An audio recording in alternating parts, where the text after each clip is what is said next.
to finish the second Essential Elements book for clarinet today. All the same equipment as yesterday, so that would mean part one of this annotated playthrough of the book. So if you're interested in the equipment that I'm using, I'll have that down in the description. And I have a little longer explanation, I think, at the start of the video for part one. Thanks for tuning in, and if you like what I'm doing here, please leave me a comment. If you have any questions, definitely leave me a comment. Like, subscribe, all that good stuff. Without any further ado, I'm going to jump right back in where I left off at number 107. And already I disagree with the book. I talked about this a little bit yesterday, but there are some different ways to do the chromatic fingerings that I prefer to what you're told to do in the book here. So I'm going to play through 107 the way that it's written in the book, and then I'll give a brief explanation of my way of doing it.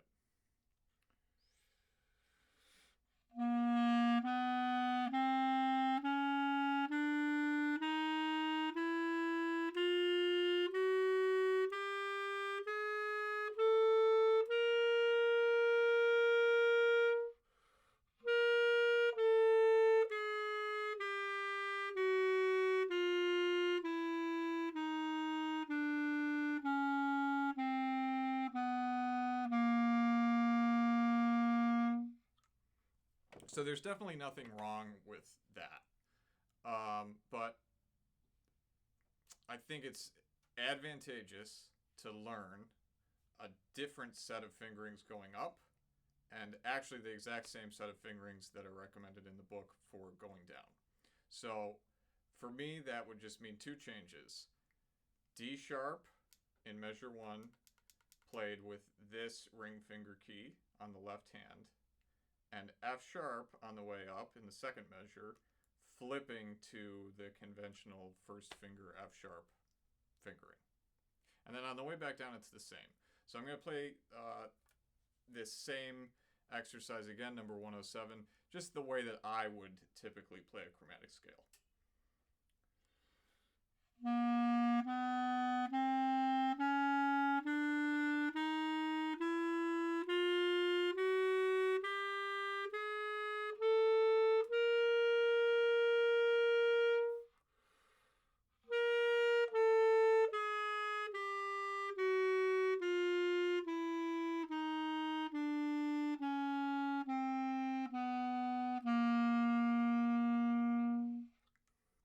And another option is that even if you play it the way that they have it written in the book, which is fine, you could practice using your right B and your left C natural on the way up. So that would just look like this in measure 3 to measure 4.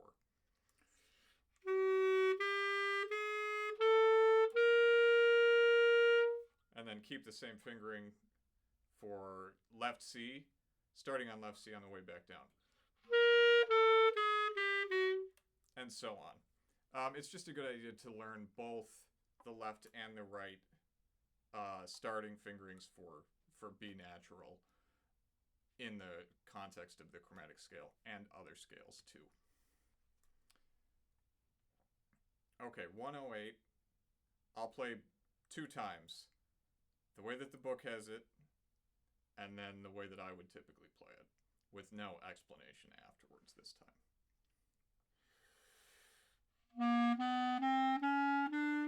Oh, force of habit, I went to my way of playing it. Start over.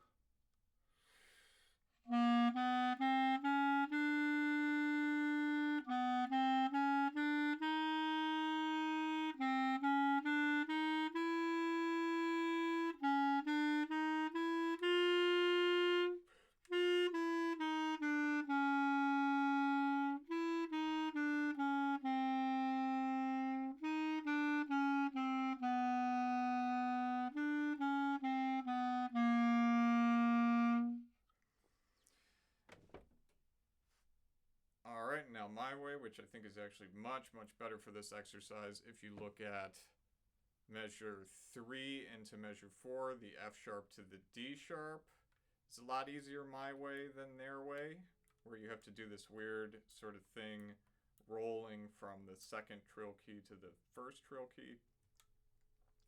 And the same problem again in the reverse when you go from the E flat to the G flat in measure 5 to 6. So my way it's actually a lot easier and avoids all of those problems.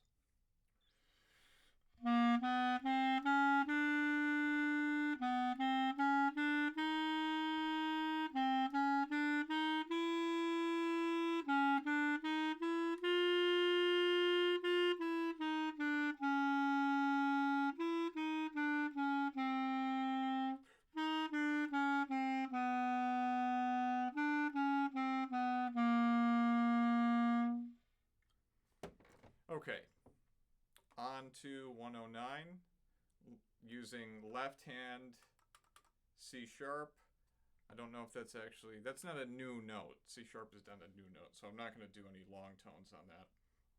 And I've already talked about using left versus right pinkies in some places previously in this book and in the first book too, I believe. So I'm just going to play as written here.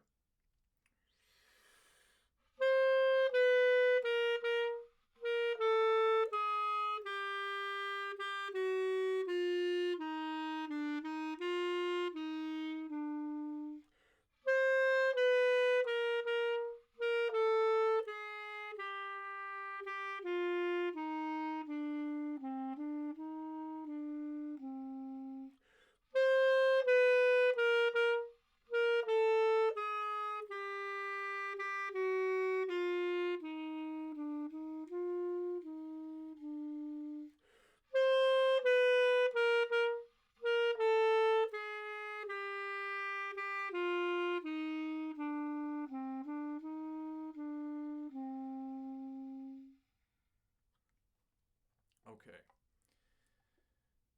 110.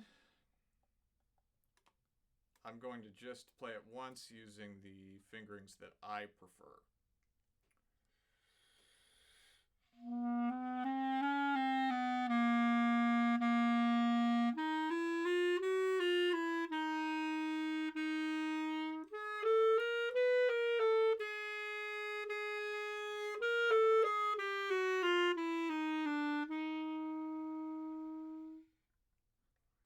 I should have ended strong because the forte does not, you don't lose anything once you get to the forte. So I'm going to do that one more time. This time I think I'll play with the fingerings that are suggested by the book.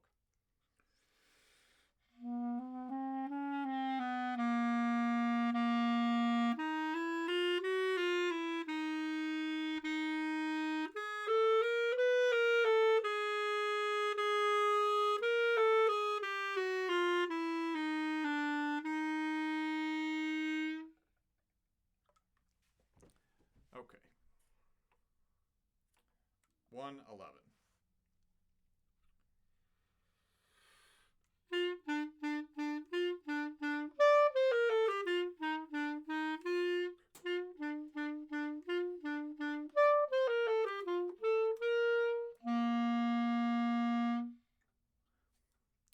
So be sure to hold that last fermata nice and long. Nothing else to say about that one. On to 112.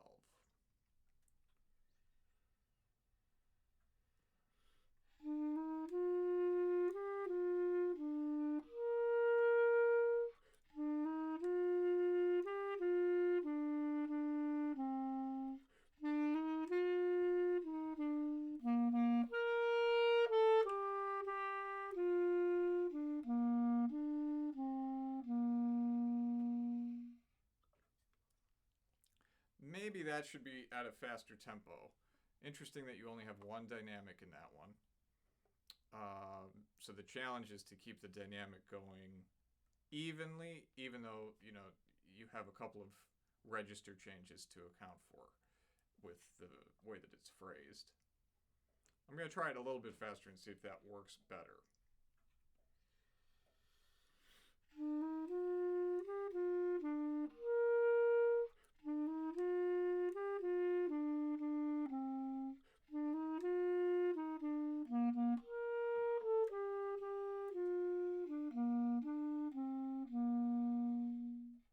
I think that definitely wants to move ahead a little bit. One more note about the phrase. So what I'm really thinking of doing is when I go up to this clarion C,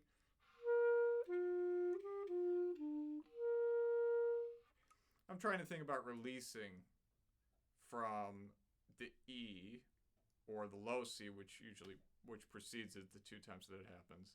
I'm playing the low note nice and strong relative to, we're in mezzo piano territory. Going for the low note and then releasing when I get over the top. Okay, 113.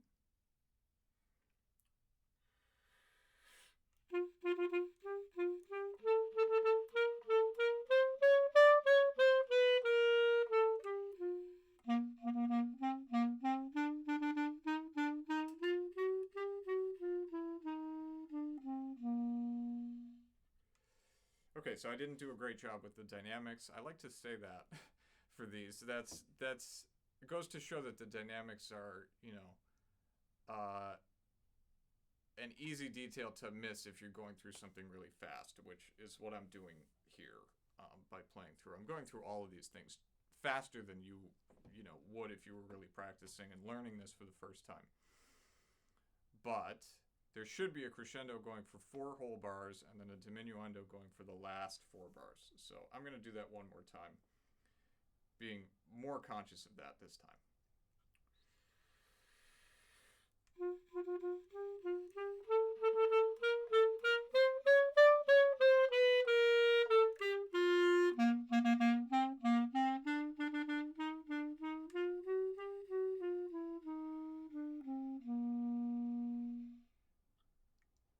Okay.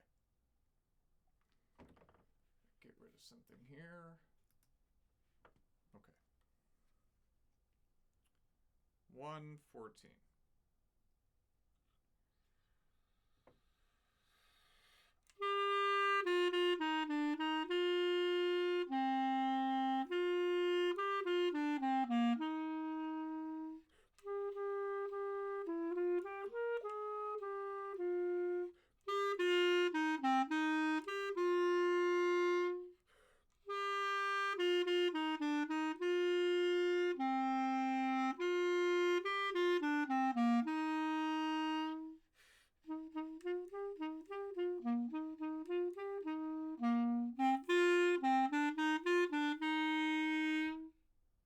Okay, so all of those dynamic changes should be sudden.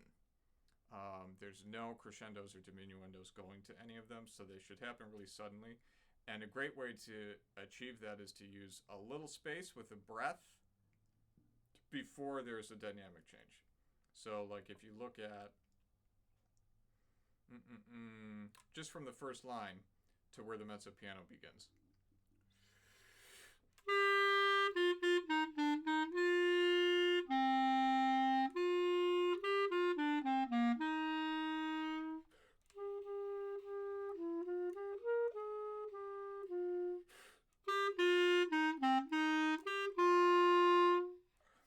So I'm using the breath as a tool to help make it really clear for myself where the dynamic is going to change suddenly.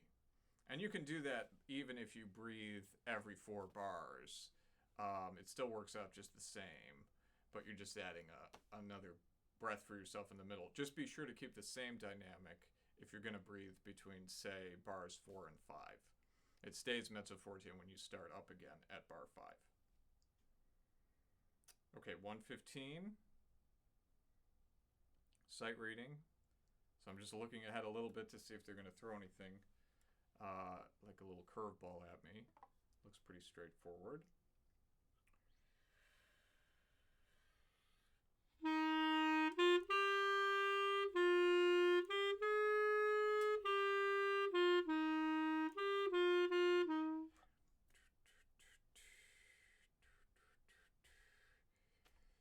As I say, it looks straightforward. I think I didn't show that it's in 6/8 clearly enough.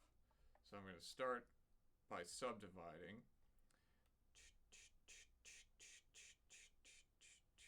Just in my head before I begin this time.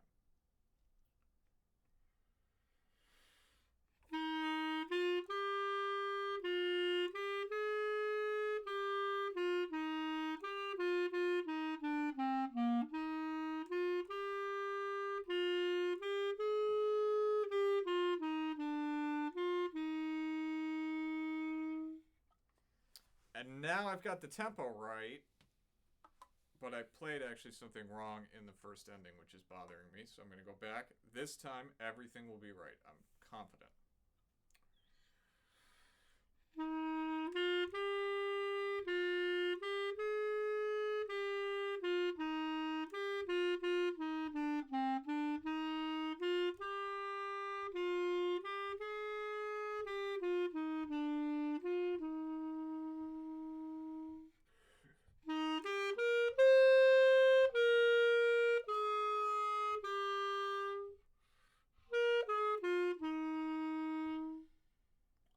Okay, that was much better. All right, on to 116. Got a little clapping here. So clapping triplets now. All right. 1, 2, ready, and.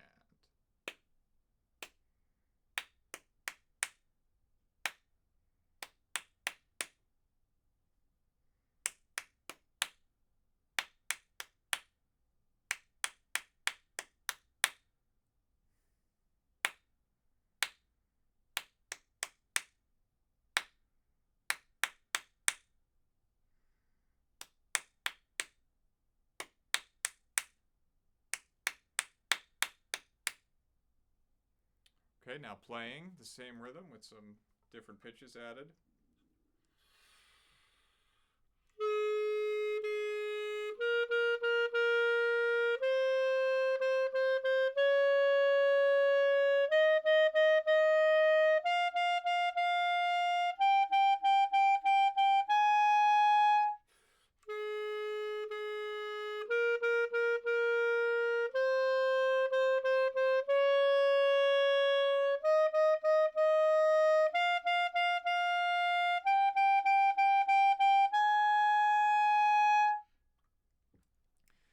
And I went to this fingering for B flat, which also works, but you would do this one if you were just going through the book for the first time. I really like the way that that exercise is written. It forces you to keep the support always increasing, even in this articulation, because you're always going up. You know, you're just playing a scale up here. And it's in a really nice register of the instrument. Another thing that I wanted to say about that is that I'm thinking about using still a really long articulation. So I'm not putting any space in between any of these notes, really.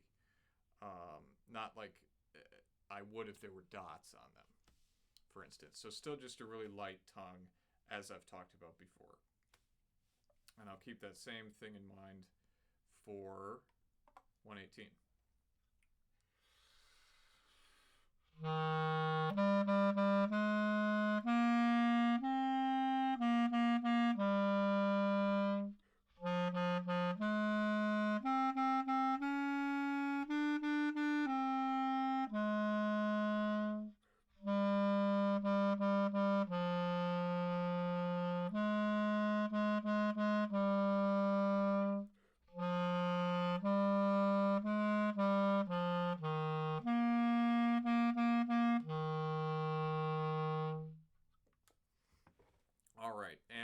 There's just a really nice reminder there in the second to last measure that you're going back to regular, duple, square eighth notes.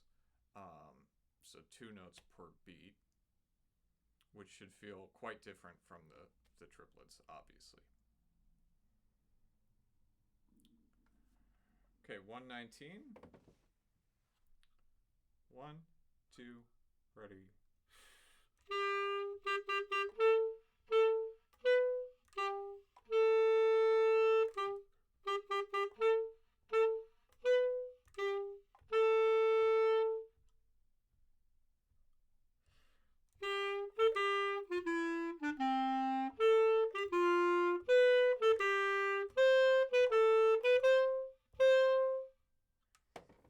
Okay, so the first line, whether you're playing the first or the second part, the first line has triplets in it, and then the last line has dotted 8th, 16th notes in it. So for me, as I'm playing this, have triplets going for the first three measures in my head. Da, da, da, da, da, da, da, da, da, da, da, da. And when I get to the fourth measure, since I don't have any more triplets for the rest of the little excerpt, I switch over to thinking 1E and a 2E and a 3E and a 4E and a 16th notes, so that I can make sure to get a really square, snappy feel on the dotted eighth, 16ths that start in measure 5 in the second part. So here's line B. 1, 2, ready.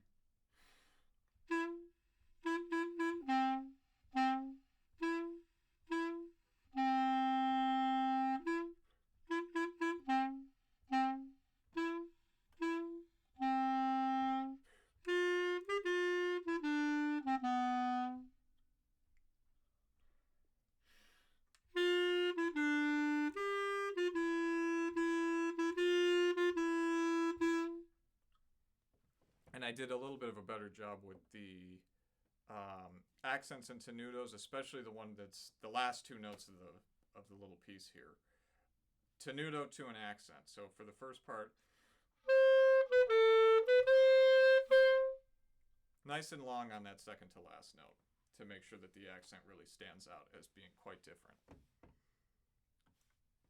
On to 120.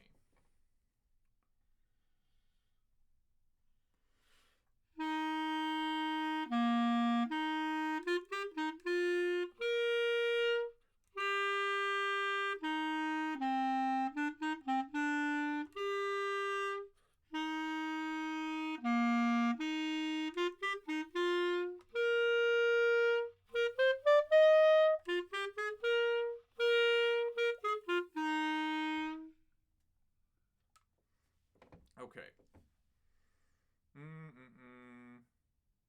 You know, in a lot of these, I think you're probably noticing, if you're watching my fingers really closely, that for certain notes like A or open G, I'm putting down extra fingers on my right hand or sometimes even on my left hand too. That's a topic to get into another time. Yeah, that's all I'm going to say about that right now. It's just something that I do, having played for a really long time, to make those notes sound hopefully a little bit better and give me a little bit more resistance on them.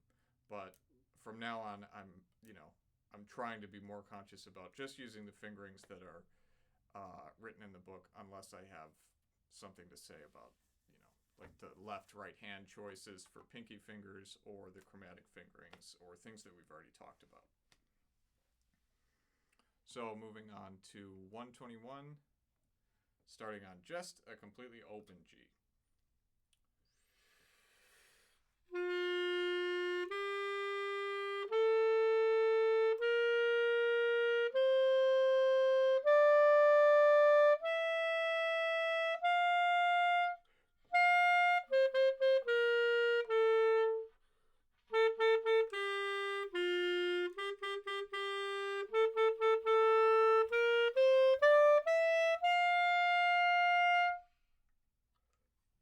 So, making sure that you don't play the first 4 bars way faster than you'll be able to play the second half of this little study, even though they're just half notes and they're very easy to play.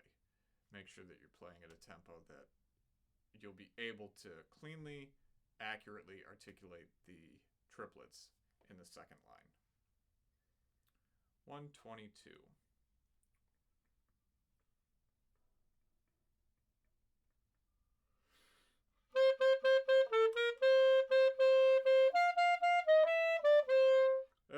Oh, little wrong note there for me. F sharps.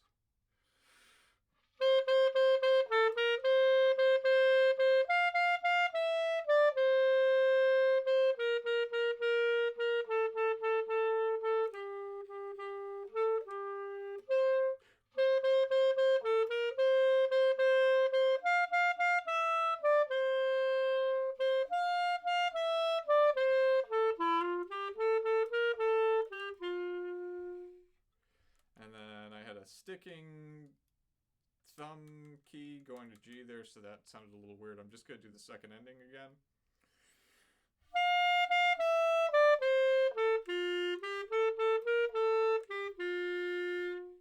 That's better.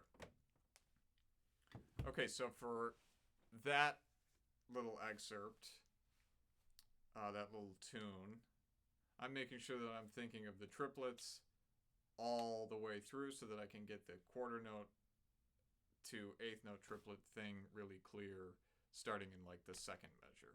That's really easy to do because you're playing just straight triplet eighth notes or triple eighth notes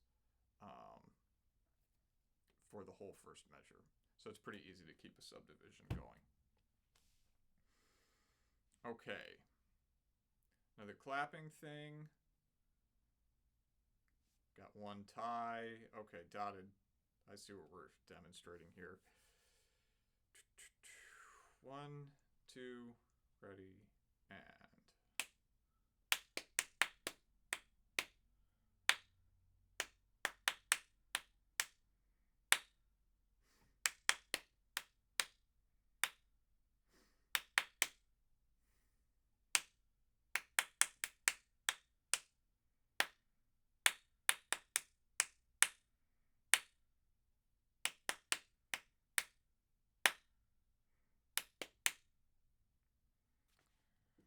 Okay, on to 124, same rhythm.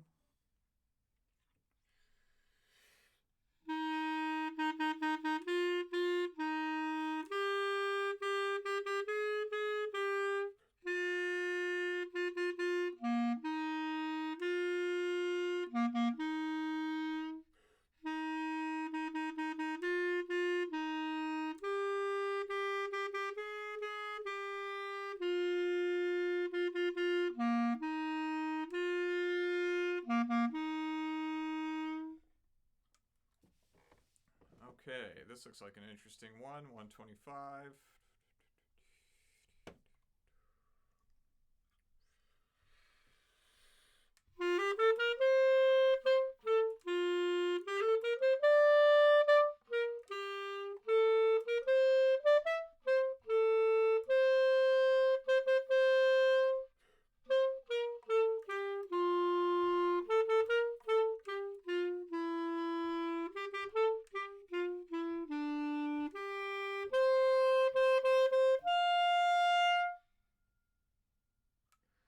So they throw in one triplet for you at the end. Just make sure that you're paying attention a little bit ahead, which should be easy to do because you just have some 3 quarter notes before that triplet. So looking ahead a little bit will help get that triplet in mind before it happens. Make sure that it's nice and accurate. 126. We're starting on an eighth note pickup, which I don't think has happened in a while, maybe ever in the book, I'm not sure. 1, 2, and 3. 1, 2, and 1, rather. 1.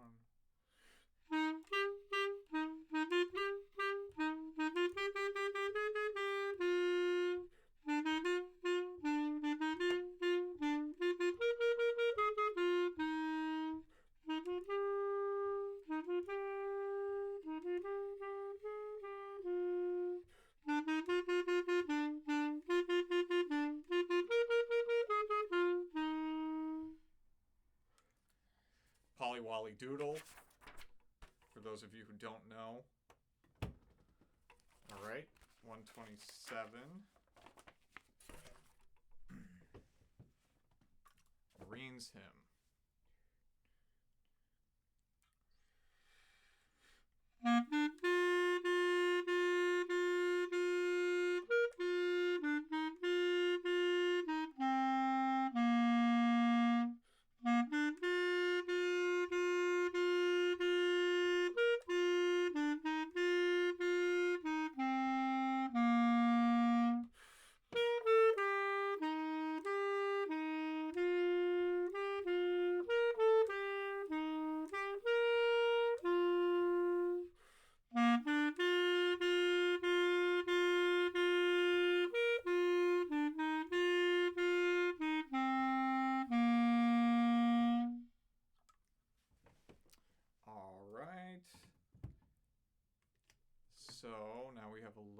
explanation of ds, which means go back to the sign.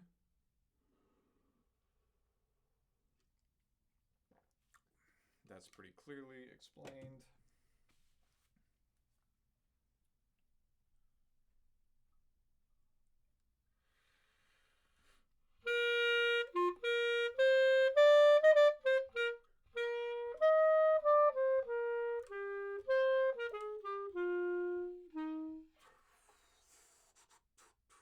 Yeah, that's right. That first B flat sounds a little strange, but it is correct. Okay. Once again.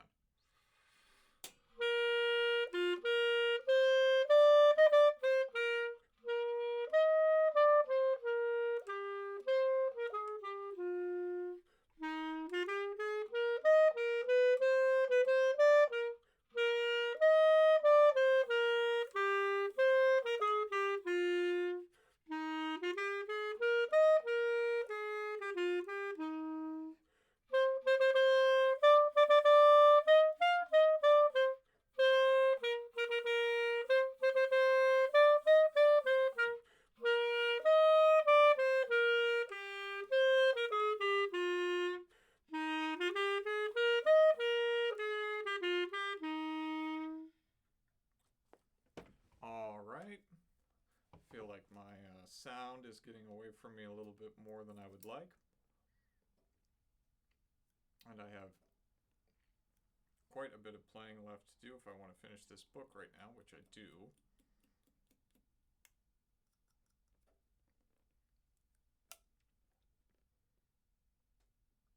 Let's see if that helps any. A little break from having the horn on my face will help too. As I already explained, I'm going through this obviously a lot faster than you would if you were just doing this for the first time. And I'm also spending a lot more time playing continuously than you maybe really ever should. So some things get away from me a little bit as I go on here. But that should be enough of a break for me for now. So let's go on to 129 with an accelerando. So getting faster for this whole second line. So making sure not to start too fast at the very beginning because we want to have plenty of room to show this accel.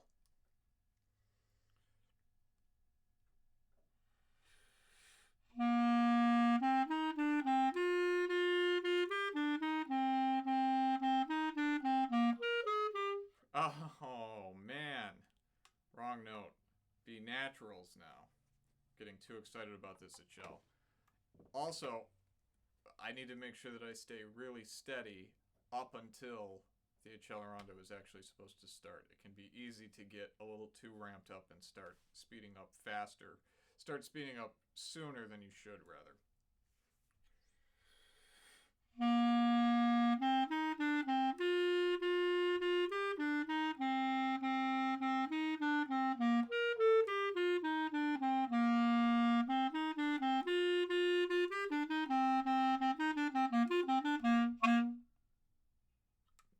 Okay, and you know it says watch your director, which is true, obviously, if you're playing this with a teacher who's conducting your way through. But I think it's more fun to actually experiment for yourself with what the right, finding what the right amount of accelerando to do is. Same thing goes for retardandos or rallentandos when they happen. So, I would encourage you to experiment a little bit with what is the right amount of speeding up for you. Try it a few different ways and see what feels good. Okay, 130.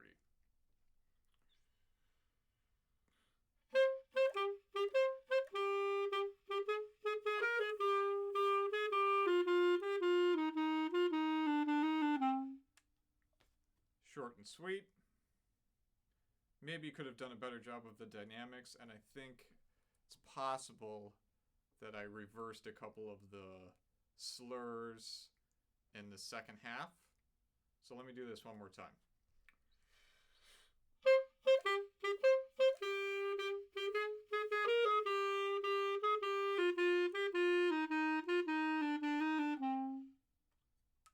Again, the dynamic could have been better, but I think the articulation was pretty accurate.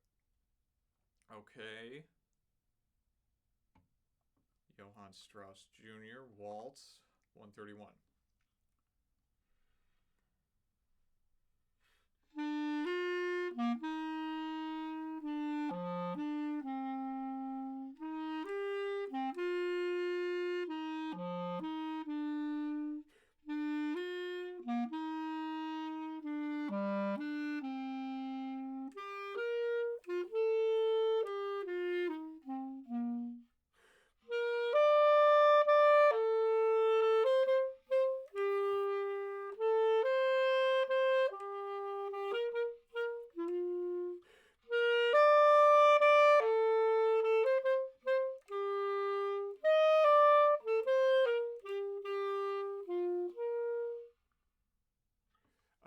And I didn't do the accents at the end, so let me just do this repeated part, and I'll just take the second ending.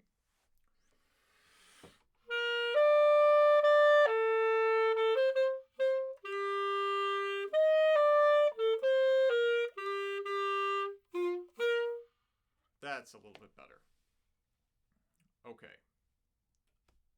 132 now. So legato, this is the first time we have an explanation of legato, but I've been saying it the whole time, and even for, I think, the first book that I went through. So, not much I can do differently if I've been playing legato for any time I see a note that doesn't have a tenuto or an accent or a staccato on it.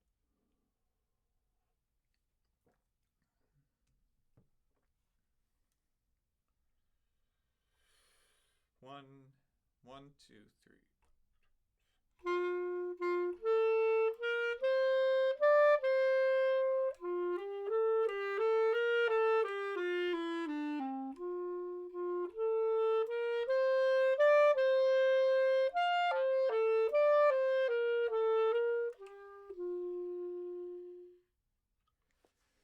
Okay, and if you're playing this with somebody, you're going to have to watch, you're going to have to pay attention to each other for how much you want to slow down at the end, but especially the first part, I would say, since the first part has all of the moving notes the entire way through.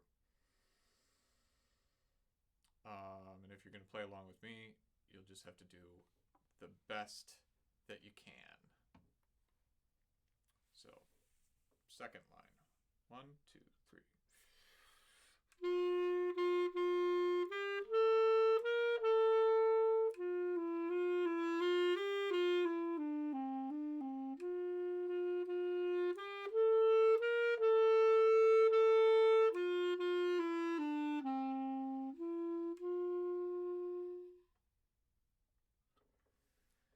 Okay. 133 now.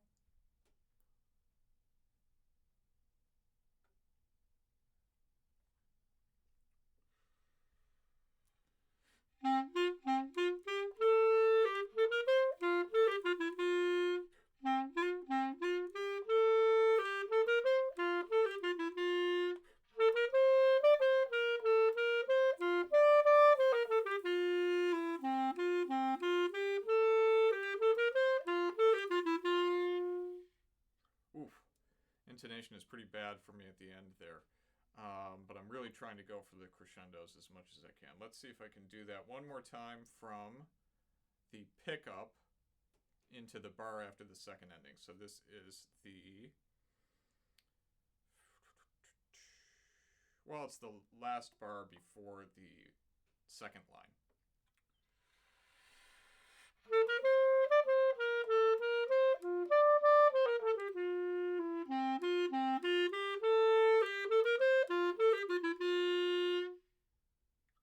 A little bit better, a little more centered pitch-wise. If you notice that you're playing and you are going really flat when you get louder, it might mean that you're going a little bit too loud for music anyway. There's value in going over the dynamic that you can sound, your best at. There's value in stretching a little bit, but maybe not so much in when you're playing like an actual little piece like you are in this book. That's more of a long tone type exercise. So, on to 134.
Screwed up there because I'm thinking about something else, but I'll explain after. So let me start in. I'll just start on the second line.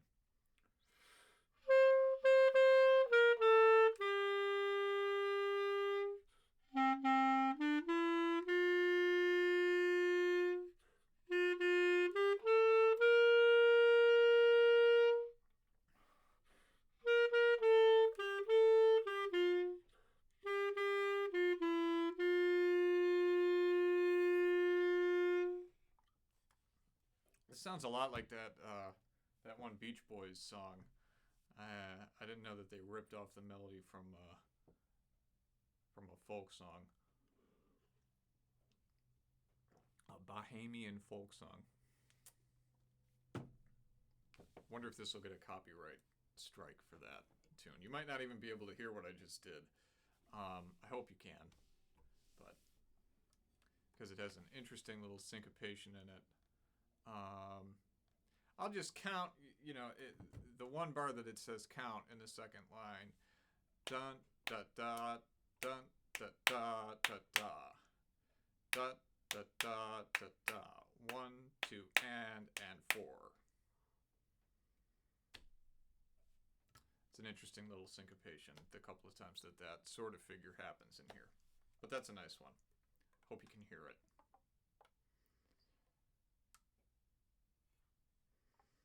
Okay, so from something that the Beach Boys used to Schubert Unfinished Symphony. 135.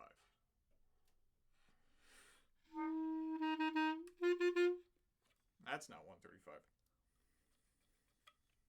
This is.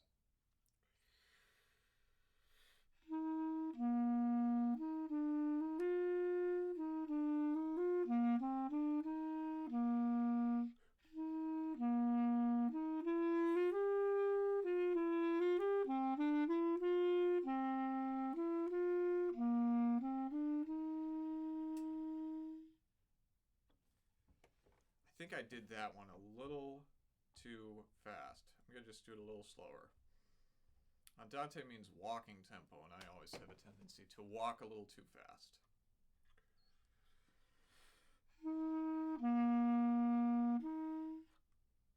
Again.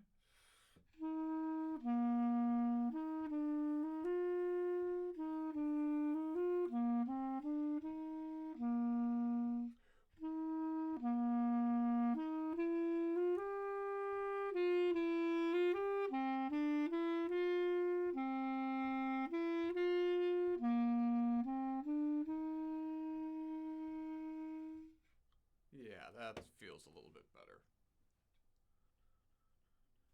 Okay, so 136 now.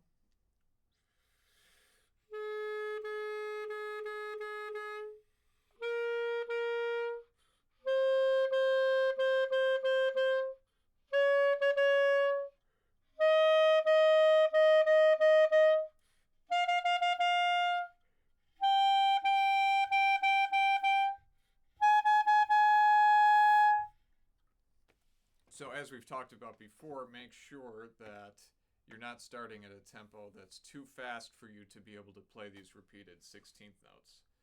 So before you begin, have 16th notes going in your ear a little bit to make sure that you're at a comfortable tempo, since that's the fastest rhythmic value in this one. Okay, measure 137. Oh, wow, they introduced the measure repeat sign in Essential Elements Book 2, huh? Yeah, so when you see that percent sign, it means to play exactly the same thing that was in the previous bar. And I still hate seeing that in music to this day. Like, I'd rather keep reading. I don't know why editors sometimes choose to do that and composers sometimes choose to do that. But anyway, we'll do it.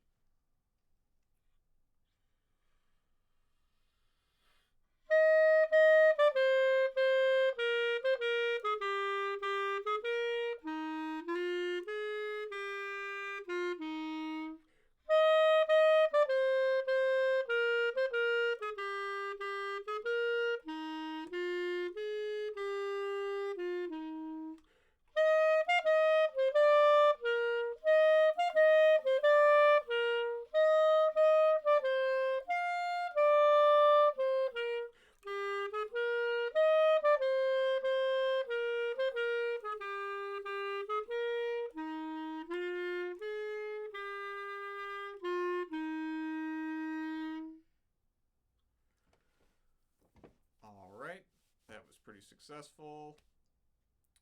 On to 138.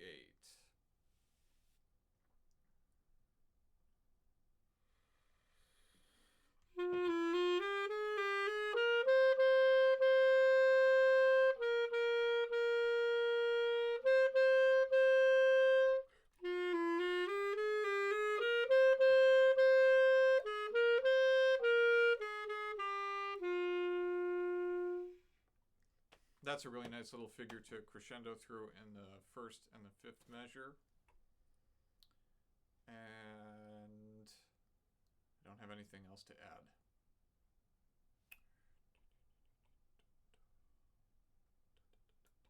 Okay, on to 139.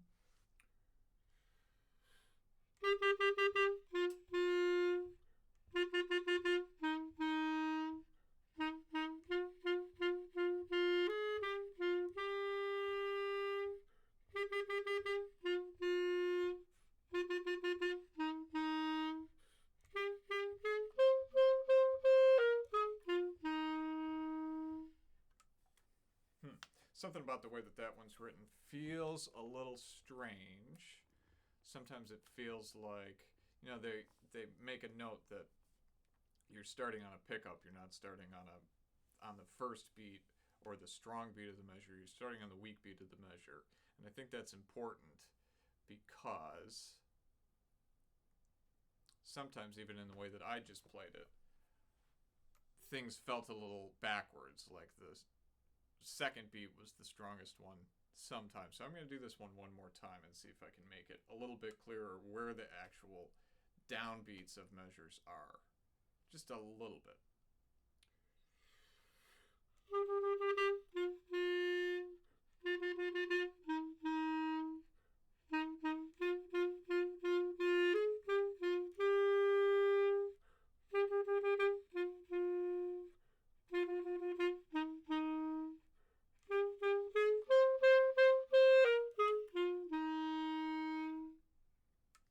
So that might even be too subtle of a difference to hear on the recording, but from my perspective, it felt a lot better because I was really making it clear in my head when I was playing a pickup versus when I was playing a downbeat, because everything starts on a pickup in this one.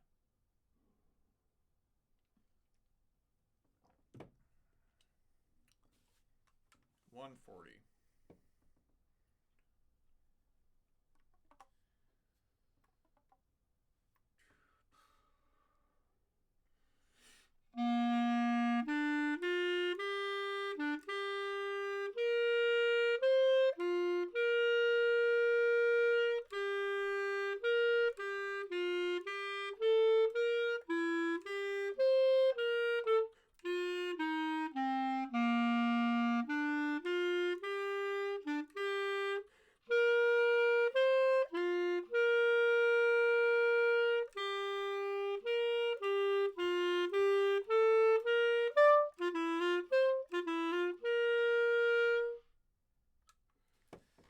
Okay, and that first dynamic change to mezzo forte is supposed to be sudden, according to the way that it's written in the book. I didn't do the best job of that, but that's a little detail to be aware of.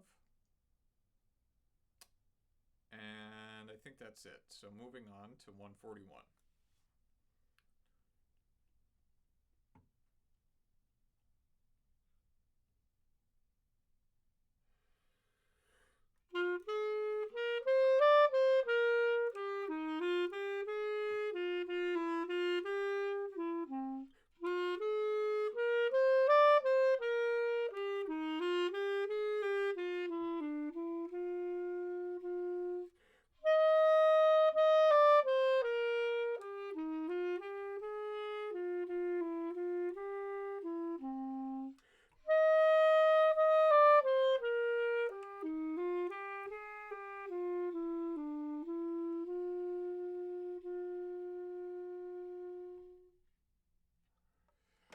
Again, I think I played that a little bit too fast. You could almost think of it in six, meaning that you're counting each eighth note. Da, da, da, da, da, da, da. That would work, actually. And you hear it played that way pretty often. But I was thinking of it in two, and especially if you listen to the beginning of the way that I just did that, it was really quite fast. So I'm going to do a much slower version now, thinking in six. 1, 2, 3, 4.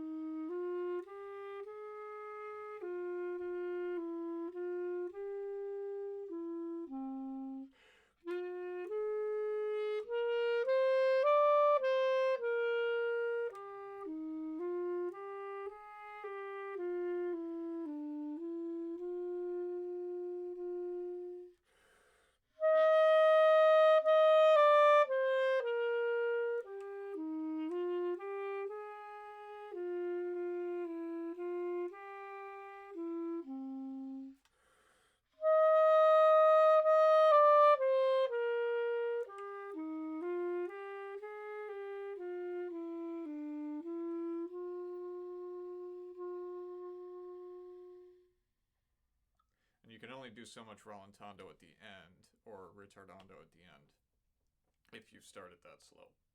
And it's a little dangerous for me to play that slow right now, given that I'm feeling a little bit tired in my lip.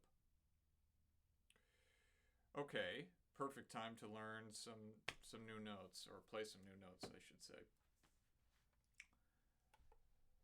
B and C. So, you're going to want to use even more air support than you've had to use previously, I would say. You're going up a little bit higher now. You need to work from a little bit lower down. Flexing inward, really, your ab muscles. That's like a controversial statement depending on what school of breathing you belong to. But that's a topic for like a way different place than this. So I'm just thinking about blowing pretty hard and pretty fast. So, long tones. I'm going to start actually, I've been doing some where I start really soft. That's way harder to do as you go higher. So I'm going to start at just a really healthy dynamic level, and actually I'm going to diminuendo first.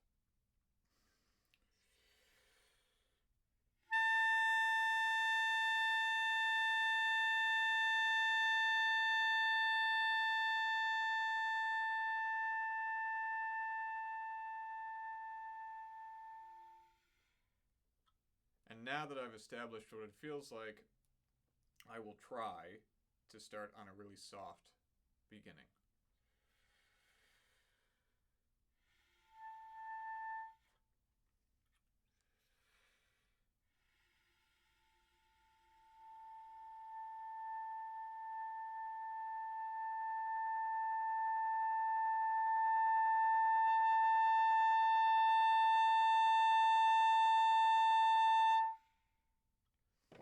And you'll notice that when I'm starting strong and when I'm starting soft, on these new notes and doing long tones, I'm actually not starting with my tongue at all.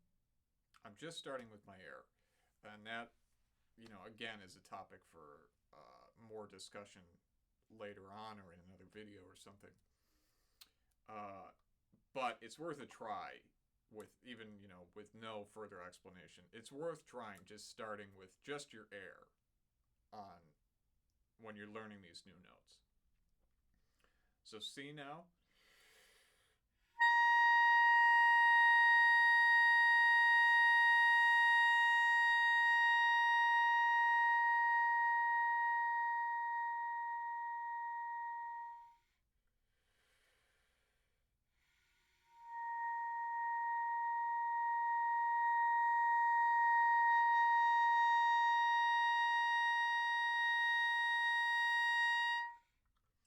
For sure, when you're playing up this high, especially as a beginner, louder is way easier. So, play almost louder than you think you should to get the sensation of what playing these notes feels like first, and then work on the nuance after you've just established a basic sound up there. Okay, so now playing 142, some context to these notes.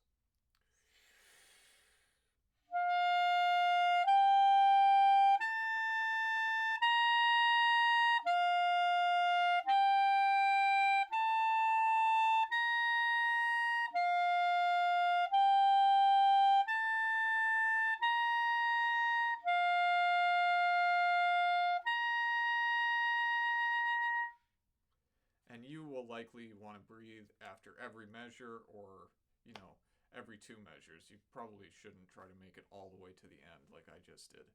And another thing that would be good to practice for this little excerpt is slurring. So instead of tonguing as it's written,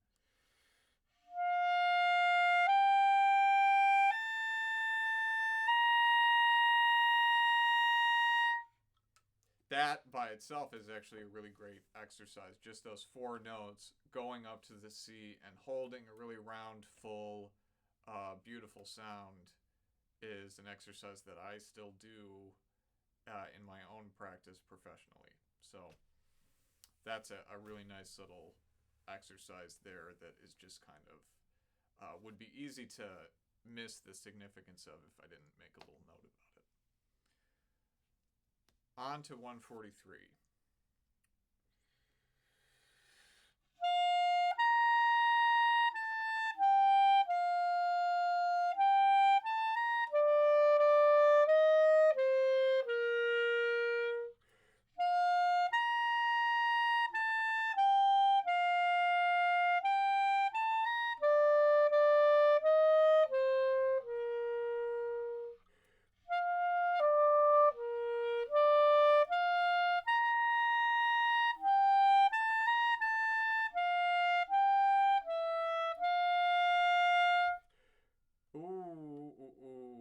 Okay, so I just held that half note for too long. So I'll start in the second ending on the last note of the second ending. So the pickup to this last section.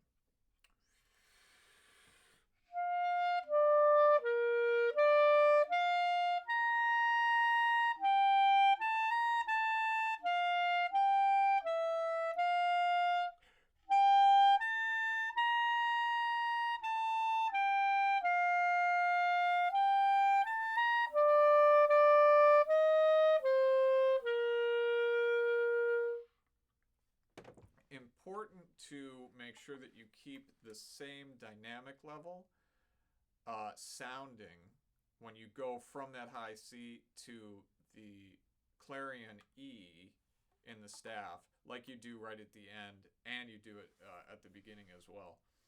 So that means you'll actually have to play lower when you go down to this E from the high C.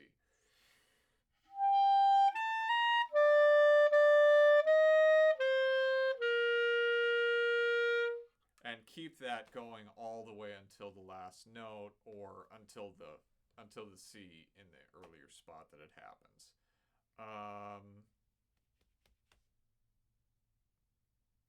Yeah. In order to make it sound the same dynamic, I actually have to play louder. when I go down from the high register to the, middle register of the instrument, we could say. Oh, the natural minor scale. Okay. Great. 144. No explanation needed from me.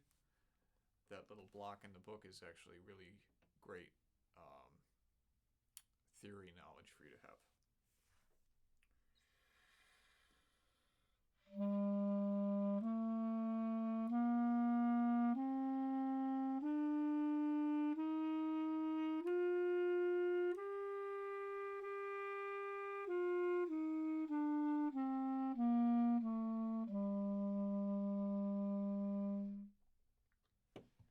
Okay, now on to 145.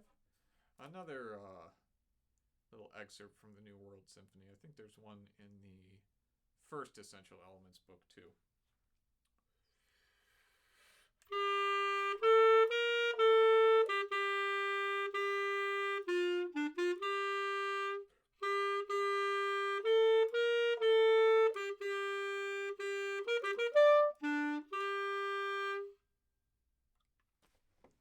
That's a really great movement from that symphony. I really like that theme.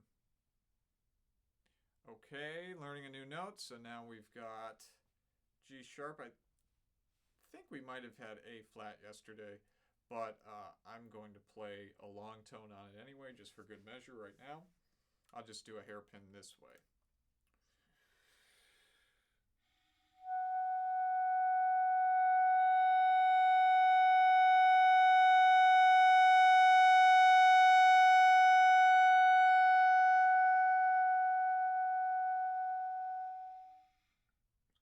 Okay, so now on to the scale, 146.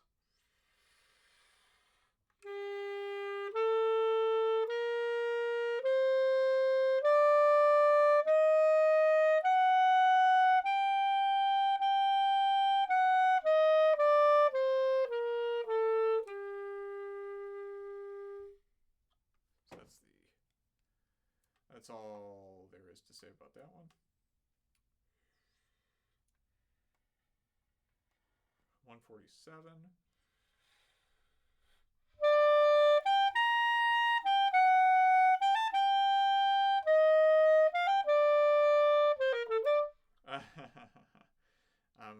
I'm thinking faster than is actually written there.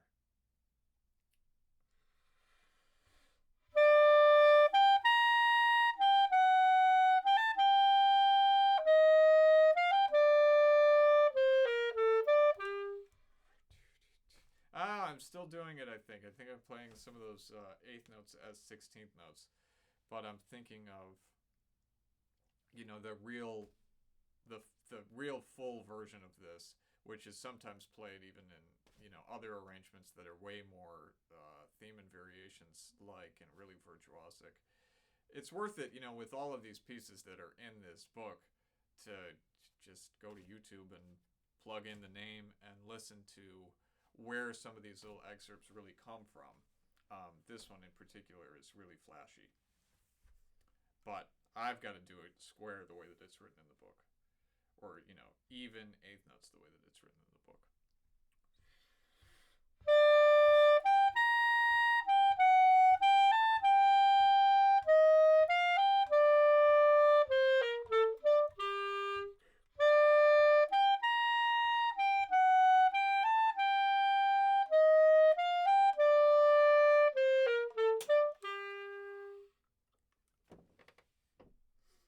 All right, that was right. 148.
getting some unintentional vibrato in on some of those long notes as I'm getting more tired as I keep going.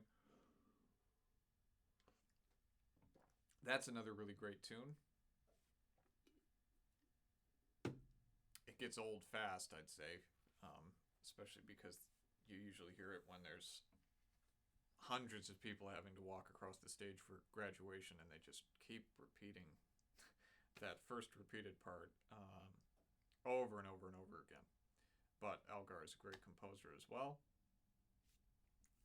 And speaking of excellent tunes, Simple Gifts, excellent tune. We'll see how often we have the melody in this arrangement of it, and I will count the rests, and I'm just doing a quick look at the road map here, or, you know, where the DS is and where the Coda is and all that stuff. Okay, pretty clear.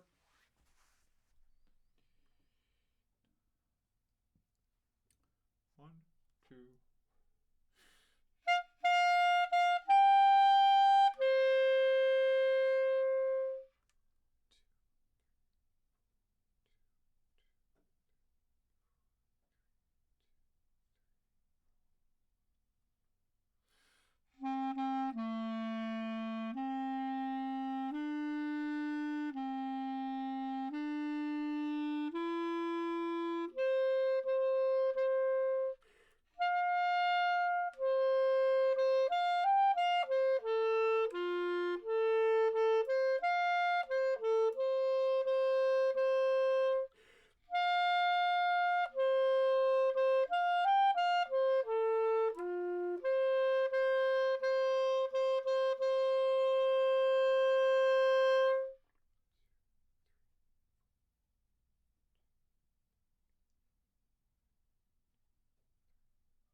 Oof.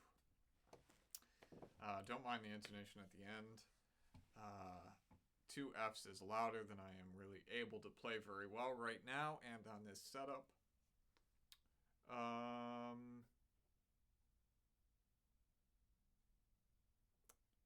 Yeah, I missed the rallentando.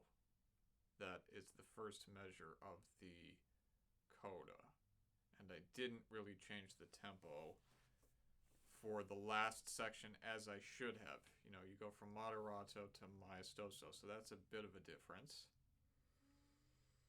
So I'll pretend that I played through, I went back to the sign, I counted through the 3 bars of rest, and then the 3 beats, and I'm starting on the pickup to measure 7.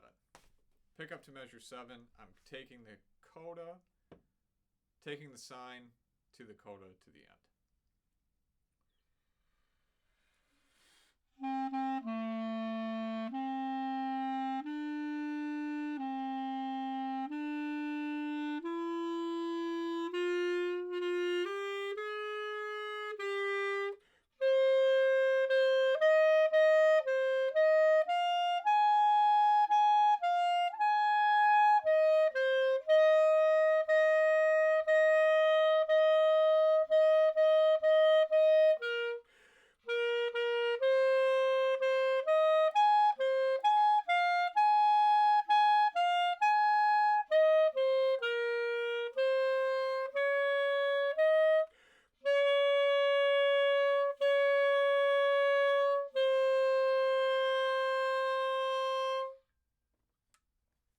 That's a much better job of playing it as it's written there. It sounds a little bit odd The part sounds a little bit odd played on its own, but I'm sure that the arrangement sounds really nice, and I hope that you're playing this with your band or a full ensemble at least, so that you can get an idea of what it's like to play this with other people and how your part fits in and stands out. On to 150. All those same comments will apply. And this part looks like it's pretty typical of what the clarinets would do. Second and third clarinets. What some of the clarinet parts would do in a Sousa march. So we have to count a lot of rests for the first part. The first time playing through at number 13. Just trying to think about how I should do that right now. I think I'll actually count the rests. So I'm not really going to be counting rests. I'm going to be looking at the part. If you look at 13, it says play second time only. So I'm going to read through the part without playing as I go through this right now for the first time, and then I'll play on the repeat.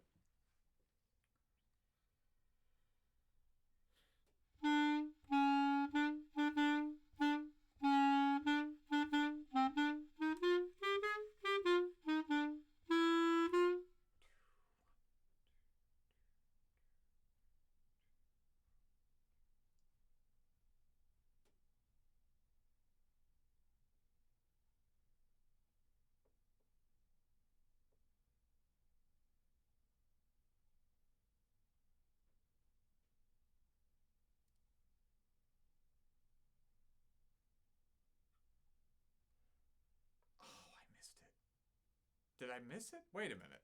There's something odd.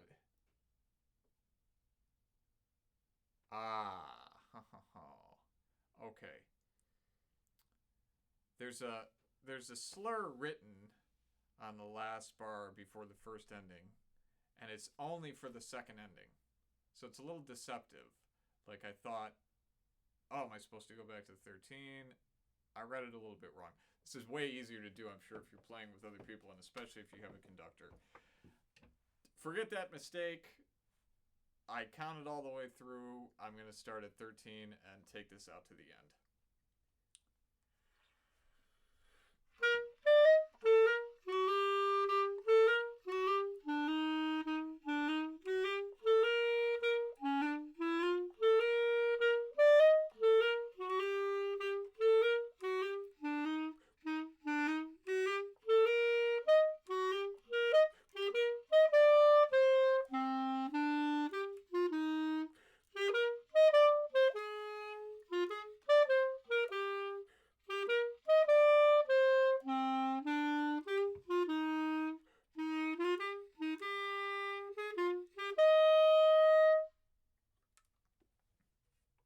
I really love that march, actually, Semper Fidelis. I played E-flat clarinet on the first, I think maybe the only historical recording of that piece, meaning that we were playing on instruments that were, first of all, in high pitch and had much less keys, different fingering system. So I played E-flat clarinet on a recording for that. So I really always enjoy hearing and playing that piece, and that's a nice little arrangement. I don't have much to say. Make sure that you're not clipping off too much when you have these eighth notes that are slurred to, the pickup to another beat, as you do in 13.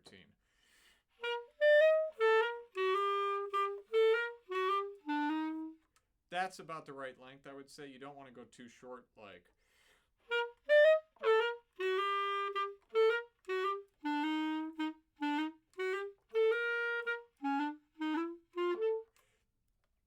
that can work if everybody does it the same way, and if you've really practiced that kind of articulation. But I think for right now, it's better to say, try to play a full value eighth note. So a little bit longer so that you have some time for that note to really center. Okay, 151.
So I'm sure that something goes on in starting in bar 18 that makes it feel a little bit more natural to come in so loud at 24.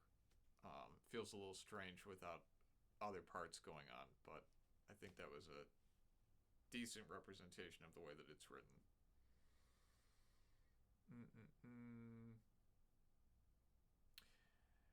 Measure 8 is a spot where I would use the chromatic fingering for F sharp so that I can go down really smoothly to F natural. It's not written in the book, but you know, I did that when I just played, but if you look again.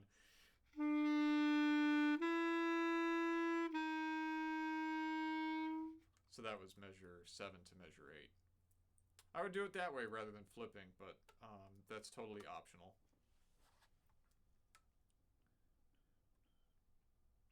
Okay, 152.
Okay.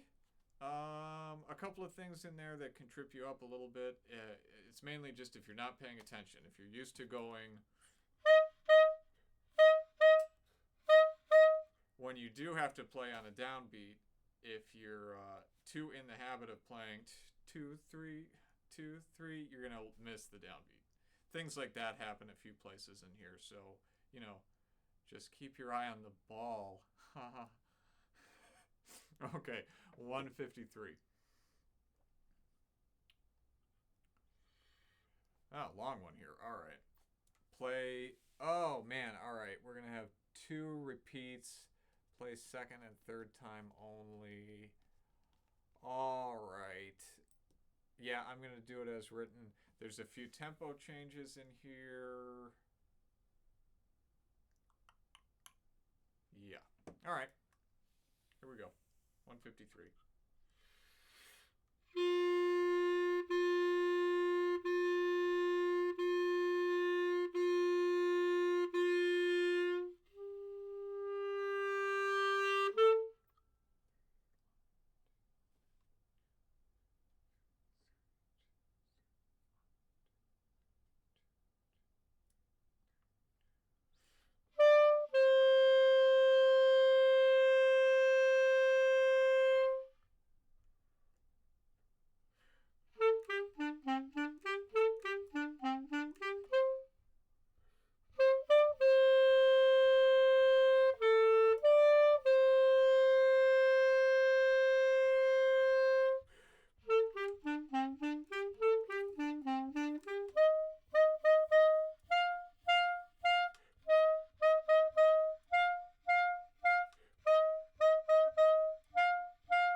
So obviously much more interesting if you're playing that with a group.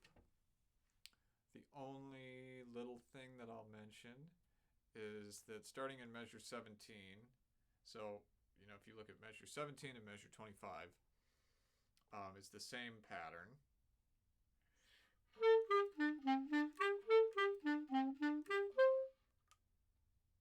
I'm just using right B instead of left. For me, that's easier. You have a choice there. You know, it doesn't really matter. It's whatever your preference is. Value definitely in practicing both ways, but just be aware that you have a choice there of which fingering to use.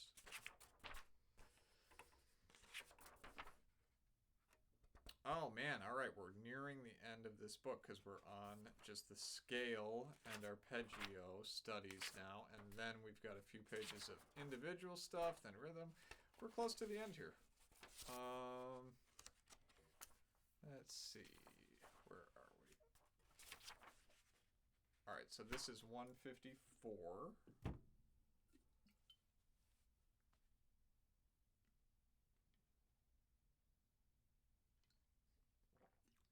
I'll just do it in order rather than jumping around between the keys. So these are going to be all the chorales. 154 is for key of concert B flat, or C for us.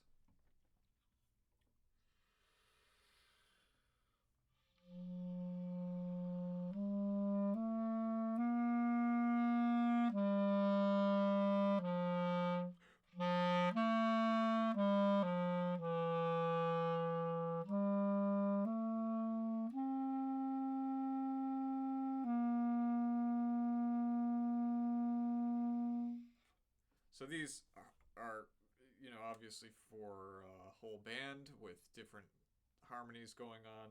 Makes a lot more sense if you play it with other people, but do the best that you can to make it sound like a really musical, nice phrase on your own. Hopefully, I'm doing an okay job of demonstrating that. 155.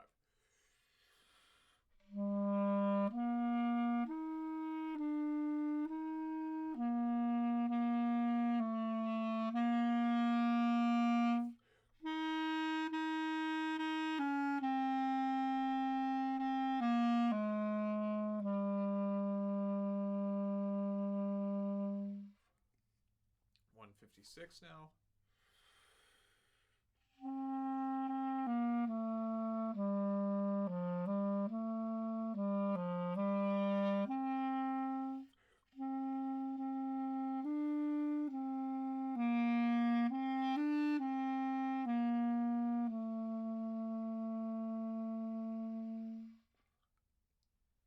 And 157.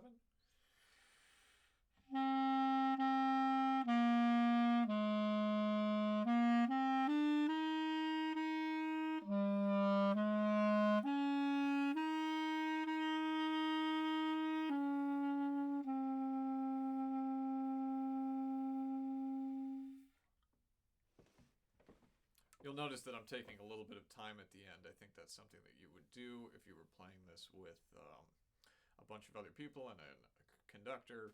It would be really natural to take a little bit of ritardando into the fermata at the end.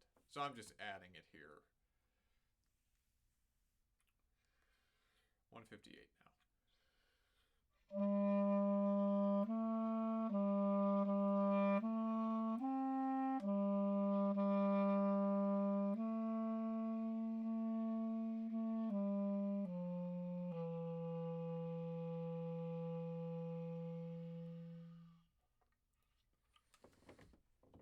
Okay, and now we're on to scales and little studies that go along with the scales that look like they're always the same basic thing for like 4 different studies in the various keys of the scales. So I'll start on 159 as written. I think it's a really good idea to, for all of these scales, also play them all slurred. You know, and I would suggest playing them slurred first and then adding the articulations later. I'm not going to do that right now. Well, I'll do it once. So I'll play just the first line, so line A of 159. Everything is going to be slurred except for the one time there's a repeated note that you have to articulate in going into the 4th bar.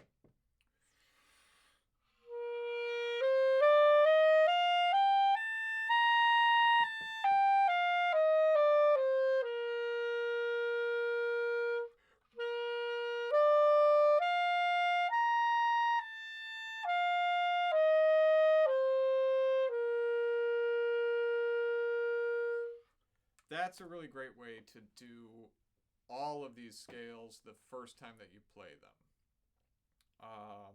So now I'll just go ahead with everything else as written. And one extra note is, since this is, I think, one of the first times that we've had scales up and back down all in one breath, keep the support going up to the top, and then even more as you go down back to where you started. So think about a crescendo even in the second bar of all of these scales. Okay, 159, first line as written.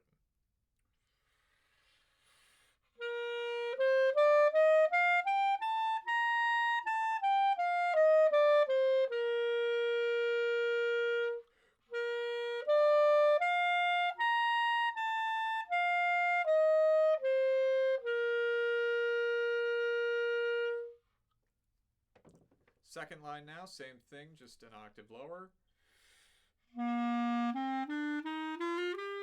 Ooh, sticky key.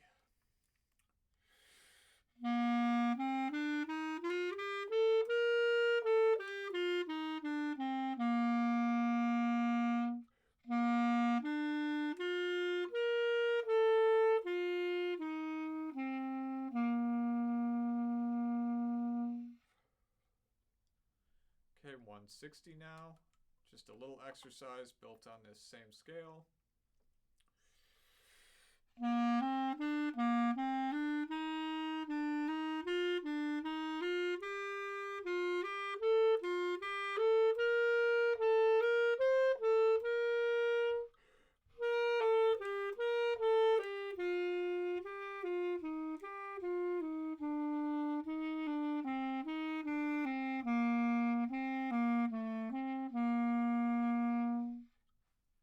For this one, every time it happens, make sure that you're playing a long note when it's the second note that has the slur on it. So, like, another way that you could do it, but I'm going to say is wrong for the way that this is written, is clipped off like this.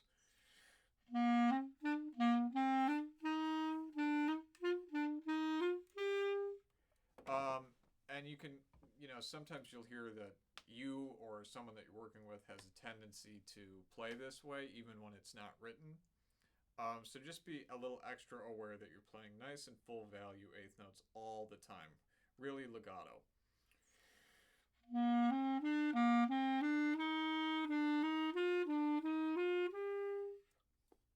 Just like that. 161.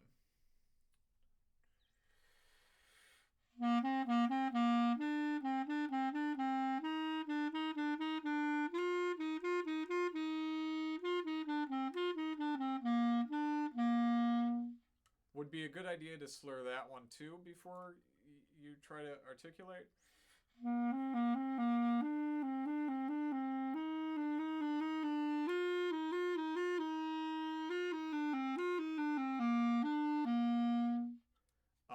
That way you're just focused on the fingers first, and then you can add the tongue in later. That's a good idea, really for all of these, but that one especially, and the scales, as I already talked about. 162, with a few accidentals now to keep an eye on.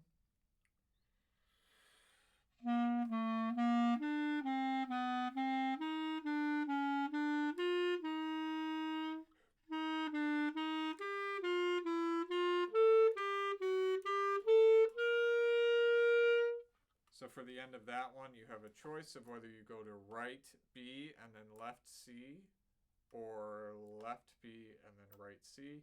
There's no right or wrong answer. You can do either one. You just have a choice, so it would be a good idea to practice it both ways, but either way is fine. Okay, on to the F scale.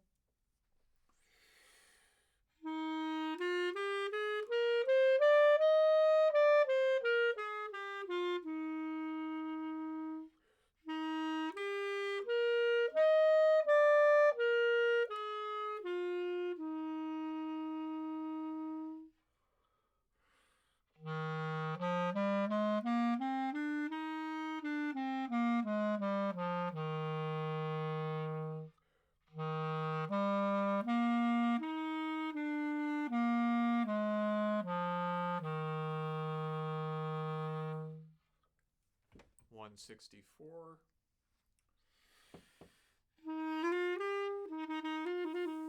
Really have to fix that, but this is probably the last time I'm going to play this particular instrument.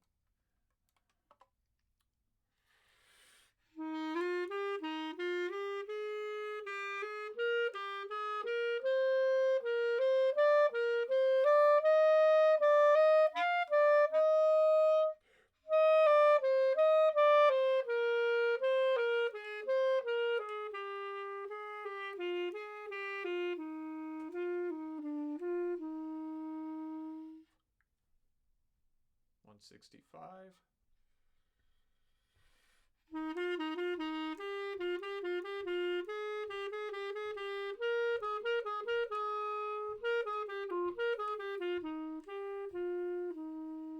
Oh, I've got to repeat that, but I was thinking about something that I'm going to say. So there are a couple spots in here where you can keep your right hand down completely, especially measure 4. So, you know, if you look at the last eighth note before measure 4, it's a C. I'm going to keep my right hand the exact same for all of measure 4. And if you look, I'm even keeping my ring finger on my left hand down. That's something that I have a tendency to do anytime that I keep my right hand down. My left ring finger is pretty well anchored there, if it can be at least. And that's a good habit, I think, to be in as well. 165 again so that I get it right.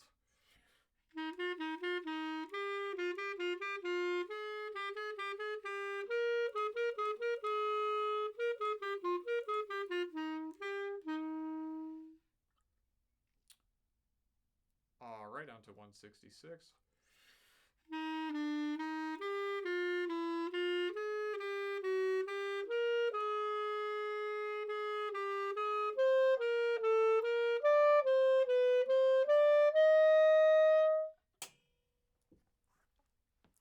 $167 now, key of G.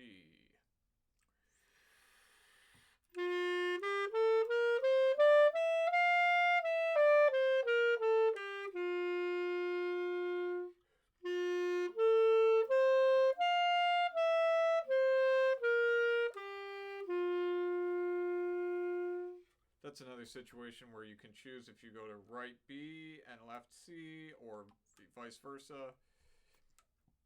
No right or wrong answers, you just have an option there. 168.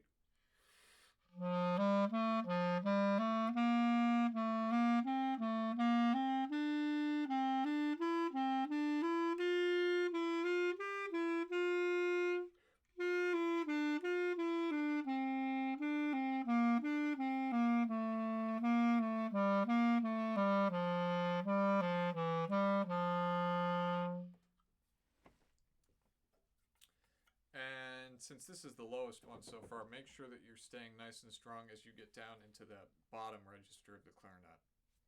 You know, think about a crescendo almost all the way through to the end, starting in the second line. 169.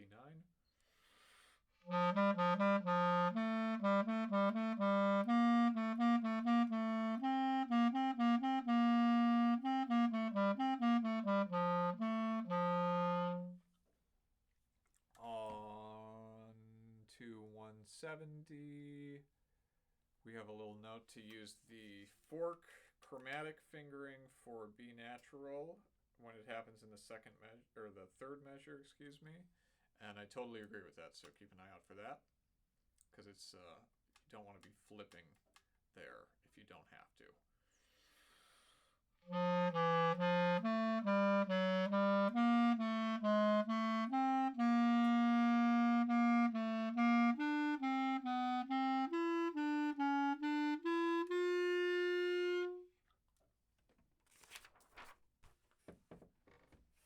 B flat scale now. As we talked about the first time we had this scale at all in the book, I'm going to use left C's always, and you can only use right E flats. So I'm just going to keep my fingers in that home base, right on E flat, left on C the entire time, probably for probably for most of these exercises in this key. It only really applies to the scale in 172 here because of the range. But here's the scale, 171.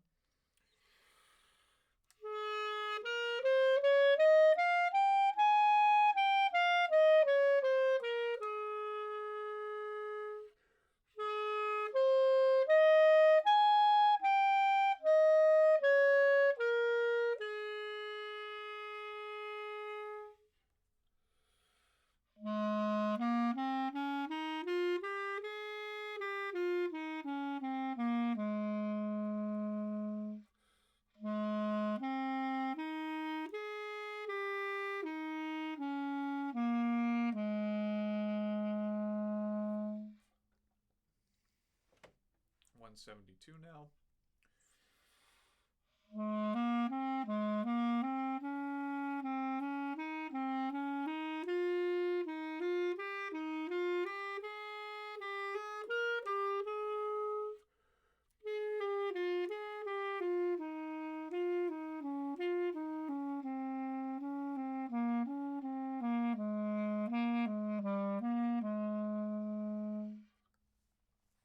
.73.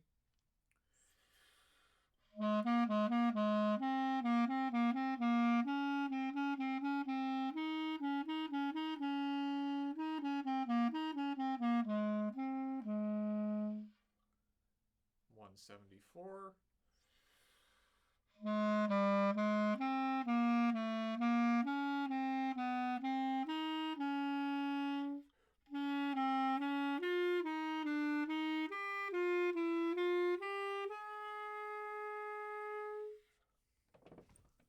Okay, last of the major keys now.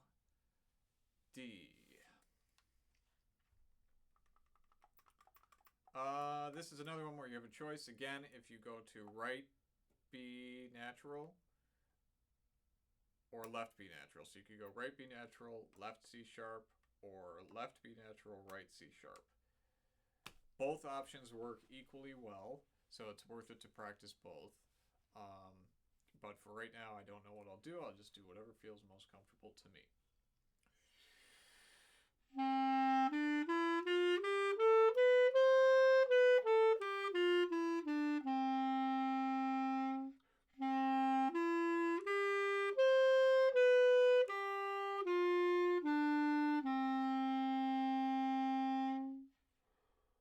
.76.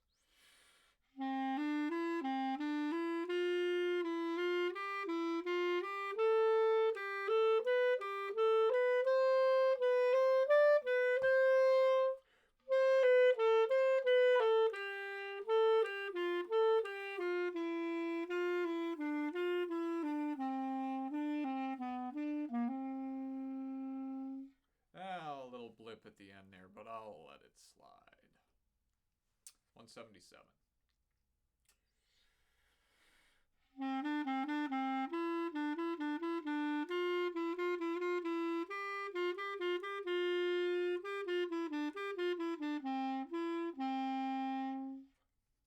That can be a little tricky, that E to A that you have to do just the one time in the second to last measure there.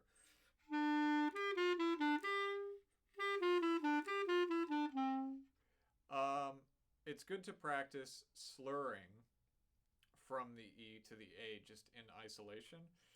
And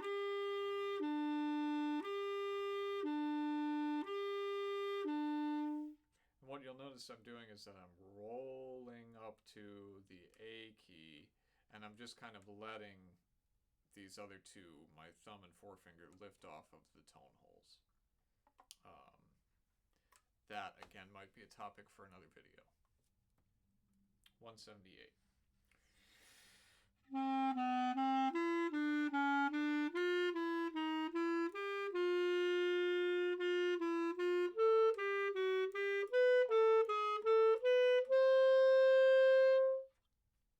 So I didn't use the chromatic F sharp fingerings the way that they want you to. I did what I naturally do, which is I flipped on my way up.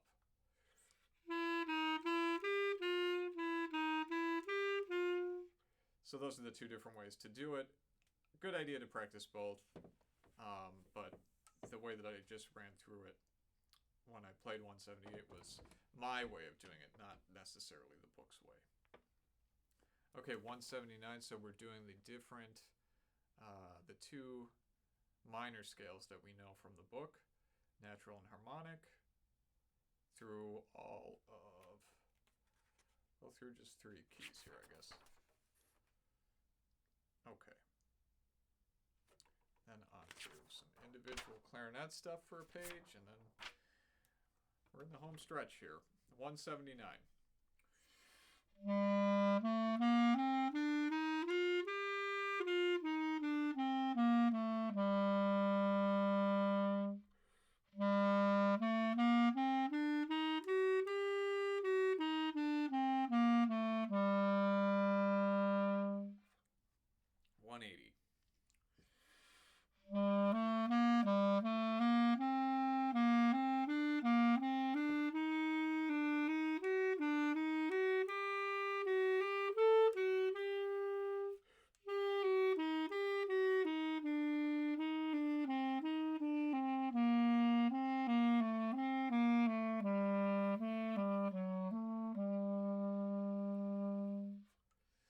There should be a little thing there that tells you that 180 is in the key of the harmonic minor. It's pretty easy to figure out, but I think they could make that really explicit. 181.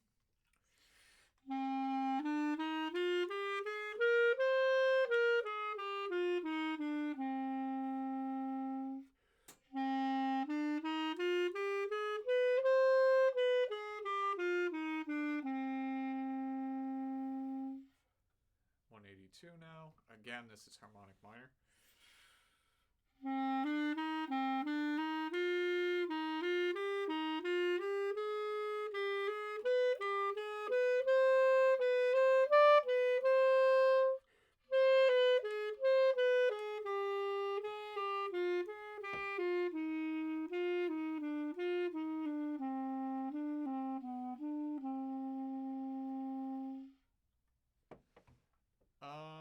And for that one, you have a choice of whether you go to right C sharps or left C sharps. Both work just fine. Good idea to practice both, as I've said 100 times already. But also a good idea to know what your natural tendencies are for something like that. Try both and you'll find out. 183.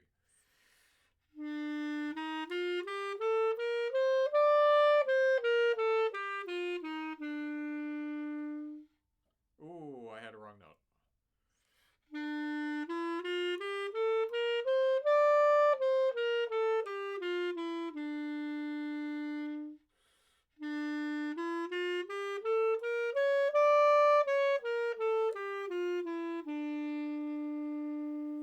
Okay, so for this harmonic minor scale, you don't have a choice.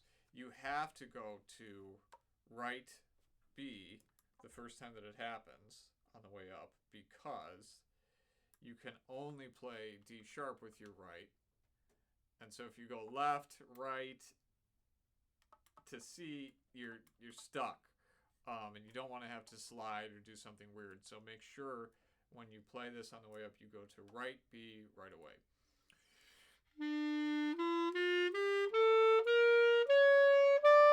Like that. Right B, left C, right D sharp. You're good to go. Oh, wow. Okay, so we have a lot of interesting instructions here for 184. Let me take a quick look at them. Slide. That is not clear to me what they're saying to slide to.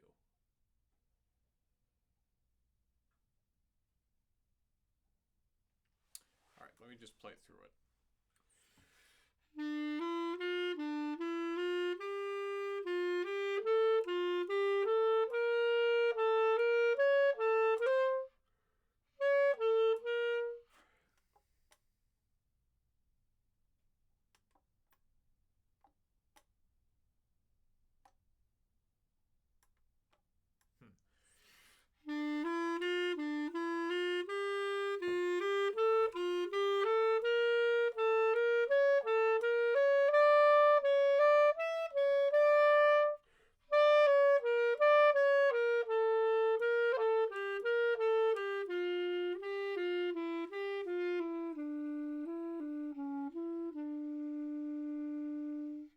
Okay, so if you look at measure 3, that's the one that is really confusing and needs a little talking about. So I agree, start on right B in measure 3, go to left C, then obviously you have to go to this D sharp, and now I think it should say left C, because sliding D sharp to B this way is really clunky and really bad. I would never do that unless there was absolutely no other way, which is really, rare. I haven't come across there being no other way. So go to left B the second time that it happens in measure 3. Slide this way to this left C key, and then you're set. It just says slide in parentheses. That's not a good enough explanation of what you need to do. So really slowly.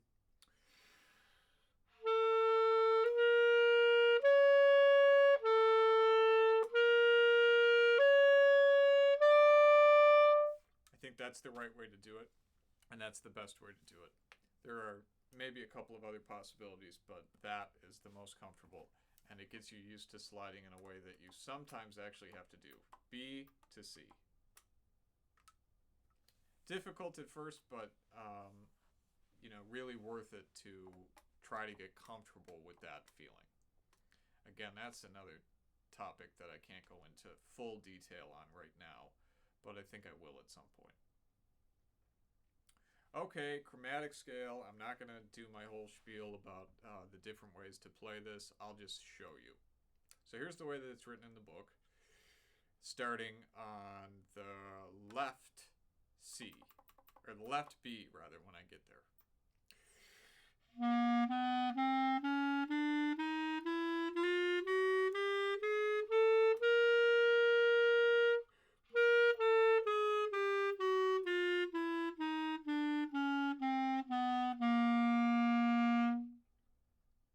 here's the same way that it's written in the book as far as the chromatic fingerings go, but I'm going to go to right B and left C.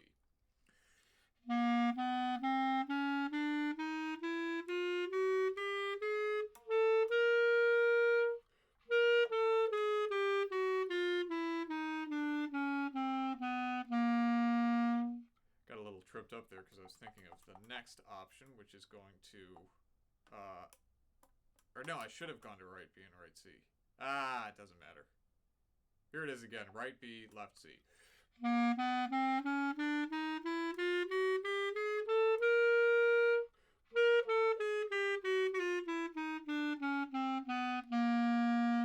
There's too many options for the chromatic scale. There's not really, but there's a lot of options. More than it explains here. Okay, so now here's my way of playing it, which is left D sharp, first finger F sharp on the way up, and then this G flat and this E flat on the way down. I hope these fingerings are showing up clearly. I'm happy to answer any questions that you might have in a longer format. I think I will, and I'll address it in another video at some point. But here's my way of doing it, going to left B and right C.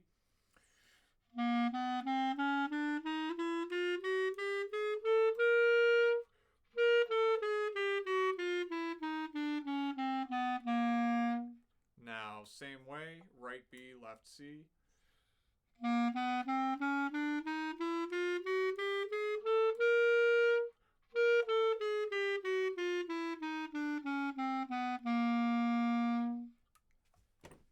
Okay, and should I run through all of these options?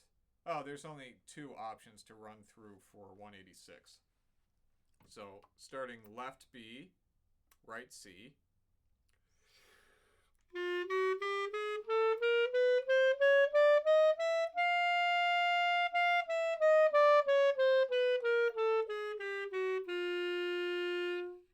Now we're going to start right B to left C on the way up, and keep that same pattern on the way down.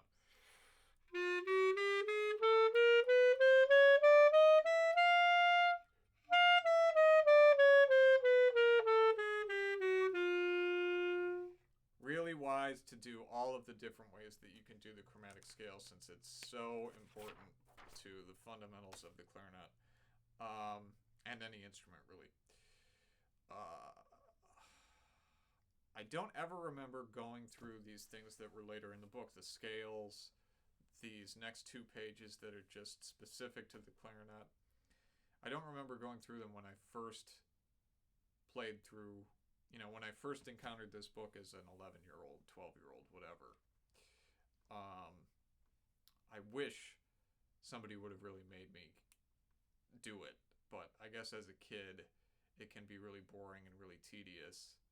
But man, it really would have paid off to put in some of this fundamental work that early on.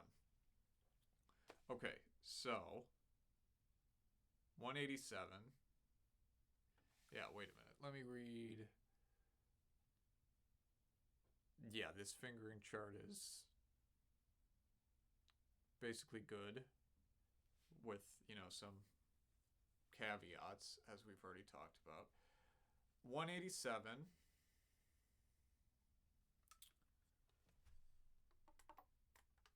I'm going to use left C for every C, not just the ones that it indicates. But, we've talked about this before when we're playing in the key of B flat. Great to just leave that left pinky on the C key and your right pinky on the E flat key. Works out really well. Sounds like this.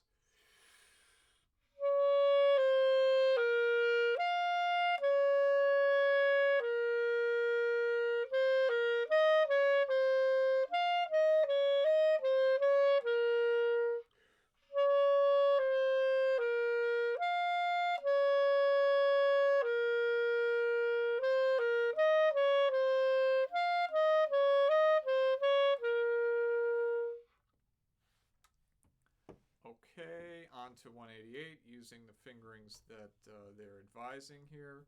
Left C sharps and D flats. Okay. So that means you got to start on left B. They should be a little bit more clear about that. Got to start on left B.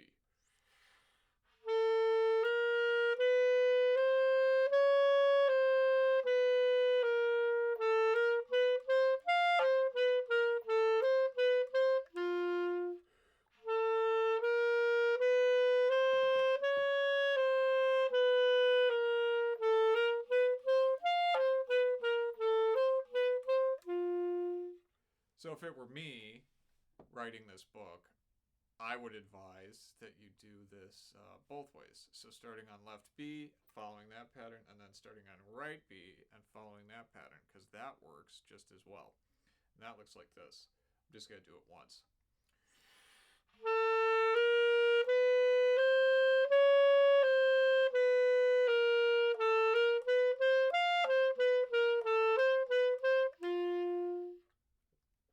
So practice that both ways. All right, 189. This is great, getting you used to this chromatic B natural.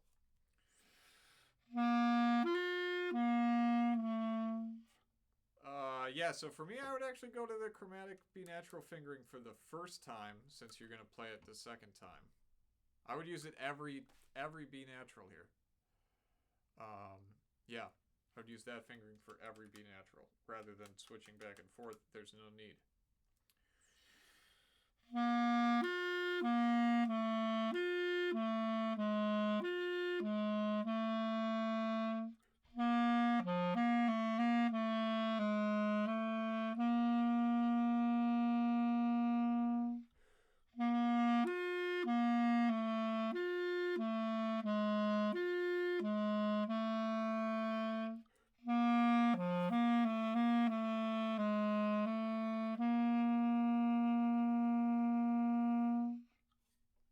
Okay.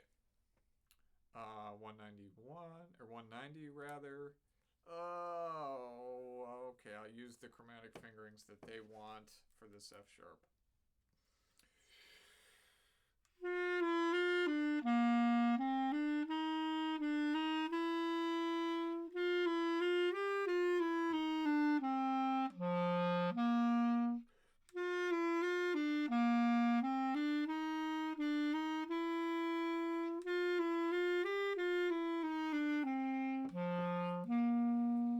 So to just play through it once my way, it only changes one thing, but I think it's worth it.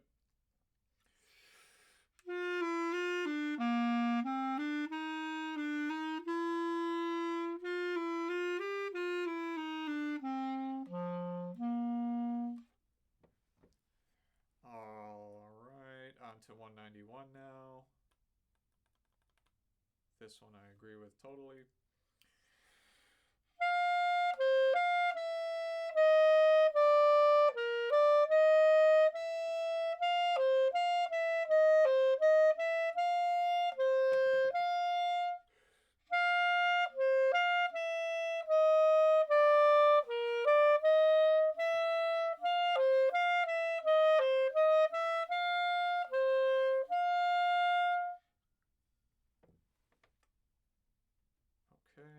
Going to left F sharps, right F naturals in 192. This is good.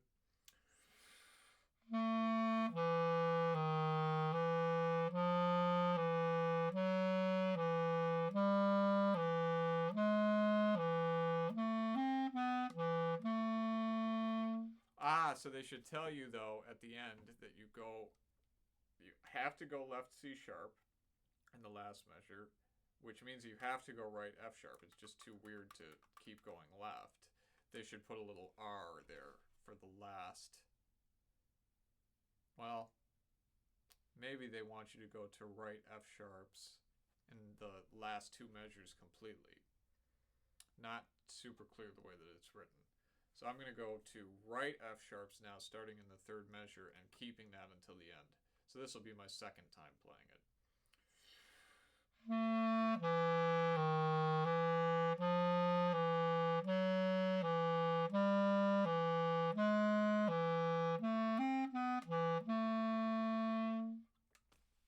Okay, the Chromatic Challenge. They tell you to play our right C sharp in the third measure. That's an option. You could do right or left. There's no reason that it needs to be right. Okay, 193.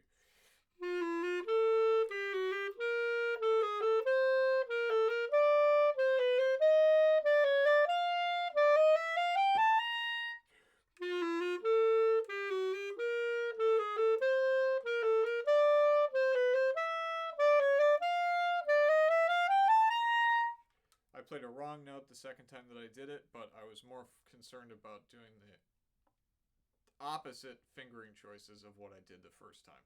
So I played an F sharp instead of an F natural in the third measure, but I'm going to go on anyway.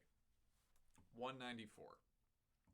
So practicing keeping your right hand down and using right Bs. This is a good exercise. I think I'll just play it once.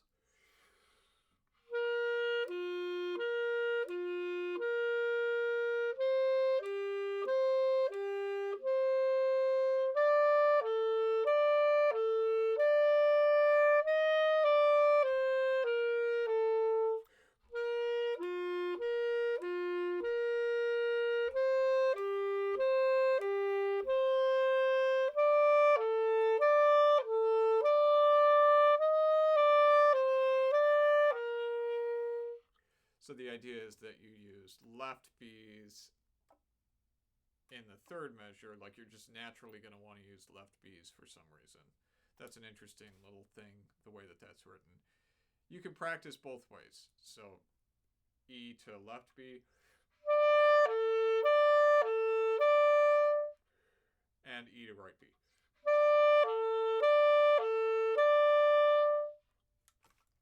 But I think if you were playing this in a piece, for me, I would definitely want to go this way. That would be my tendency. 195 now.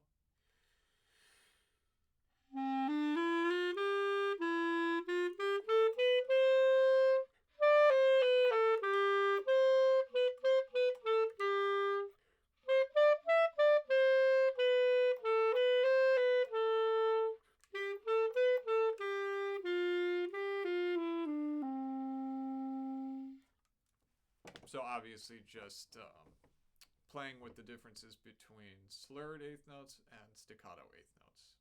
So you just want to make that as clear as you can. 196. Okay, 196 for real.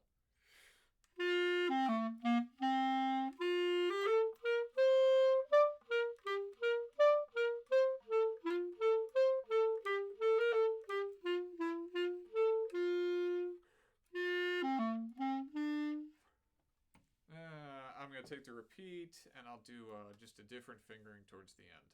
I went, this first time I went, if you look at the second to last measure,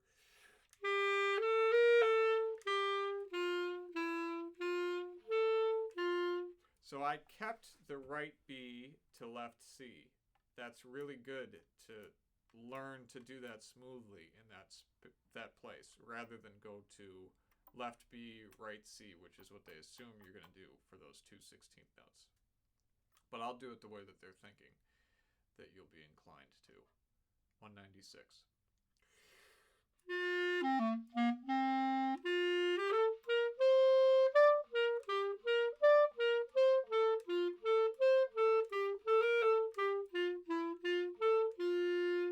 So you could do this entire exercise on all right Bs and all left Cs, and that would be a really good idea to get used to.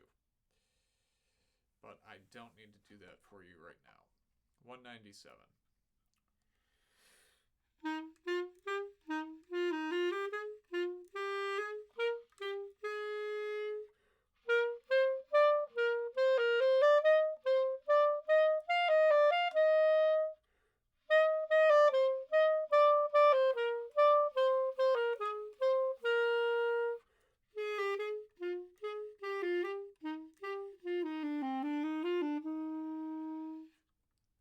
One little error in that second to last measure, so I'm just going to do it again. See if you can spot what it is.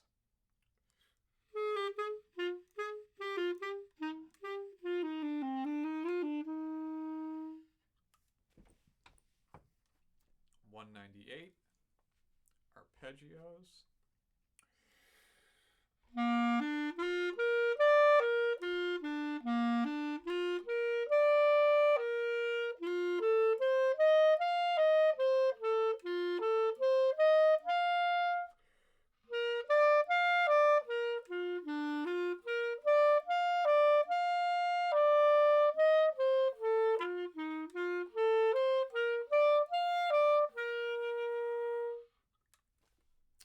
Make sure that you keep the same amount of support and maybe even add a little bit when you descend or go lower in these arpeggios, because you want to match the tone quality that you got when you were going over the top.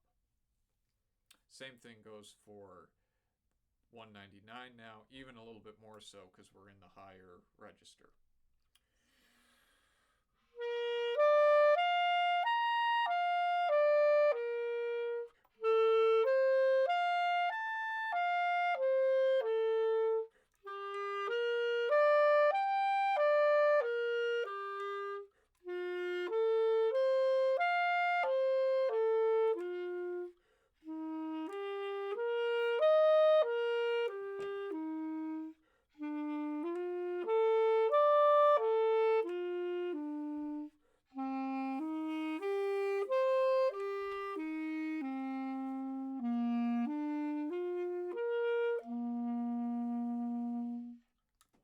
Running out of air a little bit at the end, but I think you get the idea. Our last big piece is very appropriately a Weber. You pronounce this guy's name Carl Maria von Weber, not Carl Maria von Weber, which is what I would have said the first time that I saw it. It is what I said the first time I saw it. And if you keep going as a clarinet player, you will likely play a lot of things by Weber, because he wrote 2 concertos and a quintet and a piece with grand duo with piano, as well as a bunch of other things, operas mainly. but this is from Der Fleischwitz. Excuse my German pronunciation. Okay.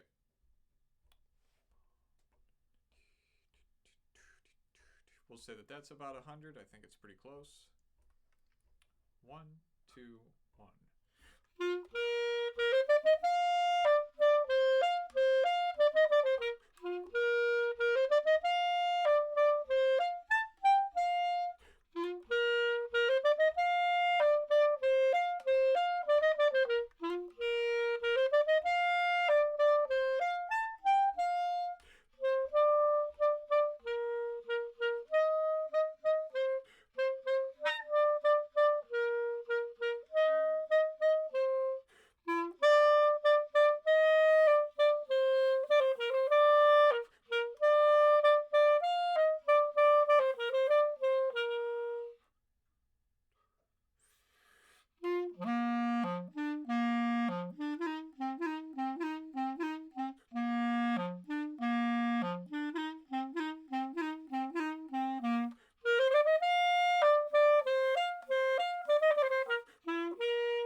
Okay, a few little mistakes towards the end, but I'm starting to think about what I'm going to say at the end of the piece, which I shouldn't do. I should focus on getting to the end.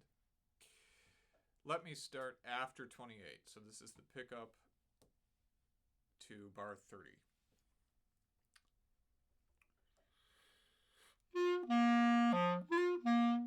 Ah, and that thing is really annoying already.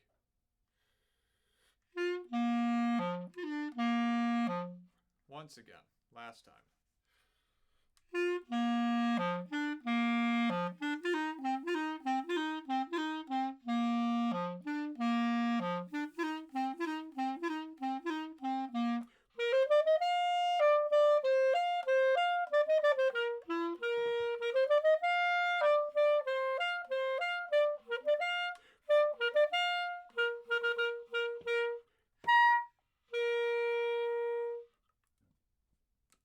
Okay, so working backwards with some things that I would say about this.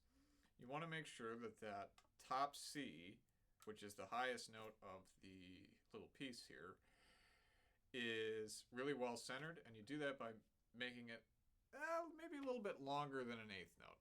Maybe a little bit longer. The accent will take care of itself.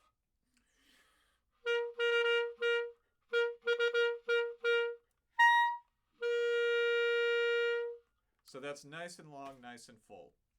And you want the bottom two C's that surround it to be really strong as well. Especially the last note, even a little bit stronger than the high C. Every time that you have these slurred eighth notes, well, sometimes it's a quarter note slurred to an eighth note, and sometimes it's two eighth notes slurred together. But if you go from the beginning now,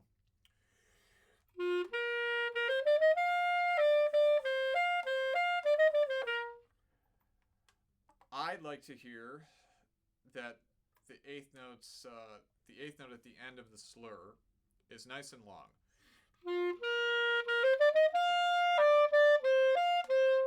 Instead of short.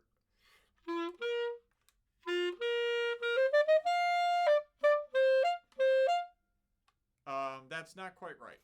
You know, that could maybe work in some different music that you would play. Another piece or another composer might call for that.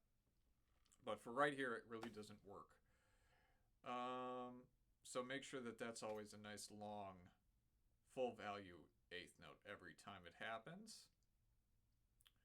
And then if we look at this section starting in 30, we have grace notes, which I don't know that we've had before.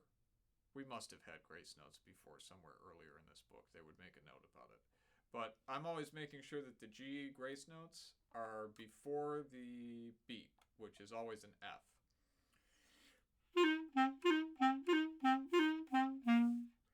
You can play without the grace notes first just to get it even.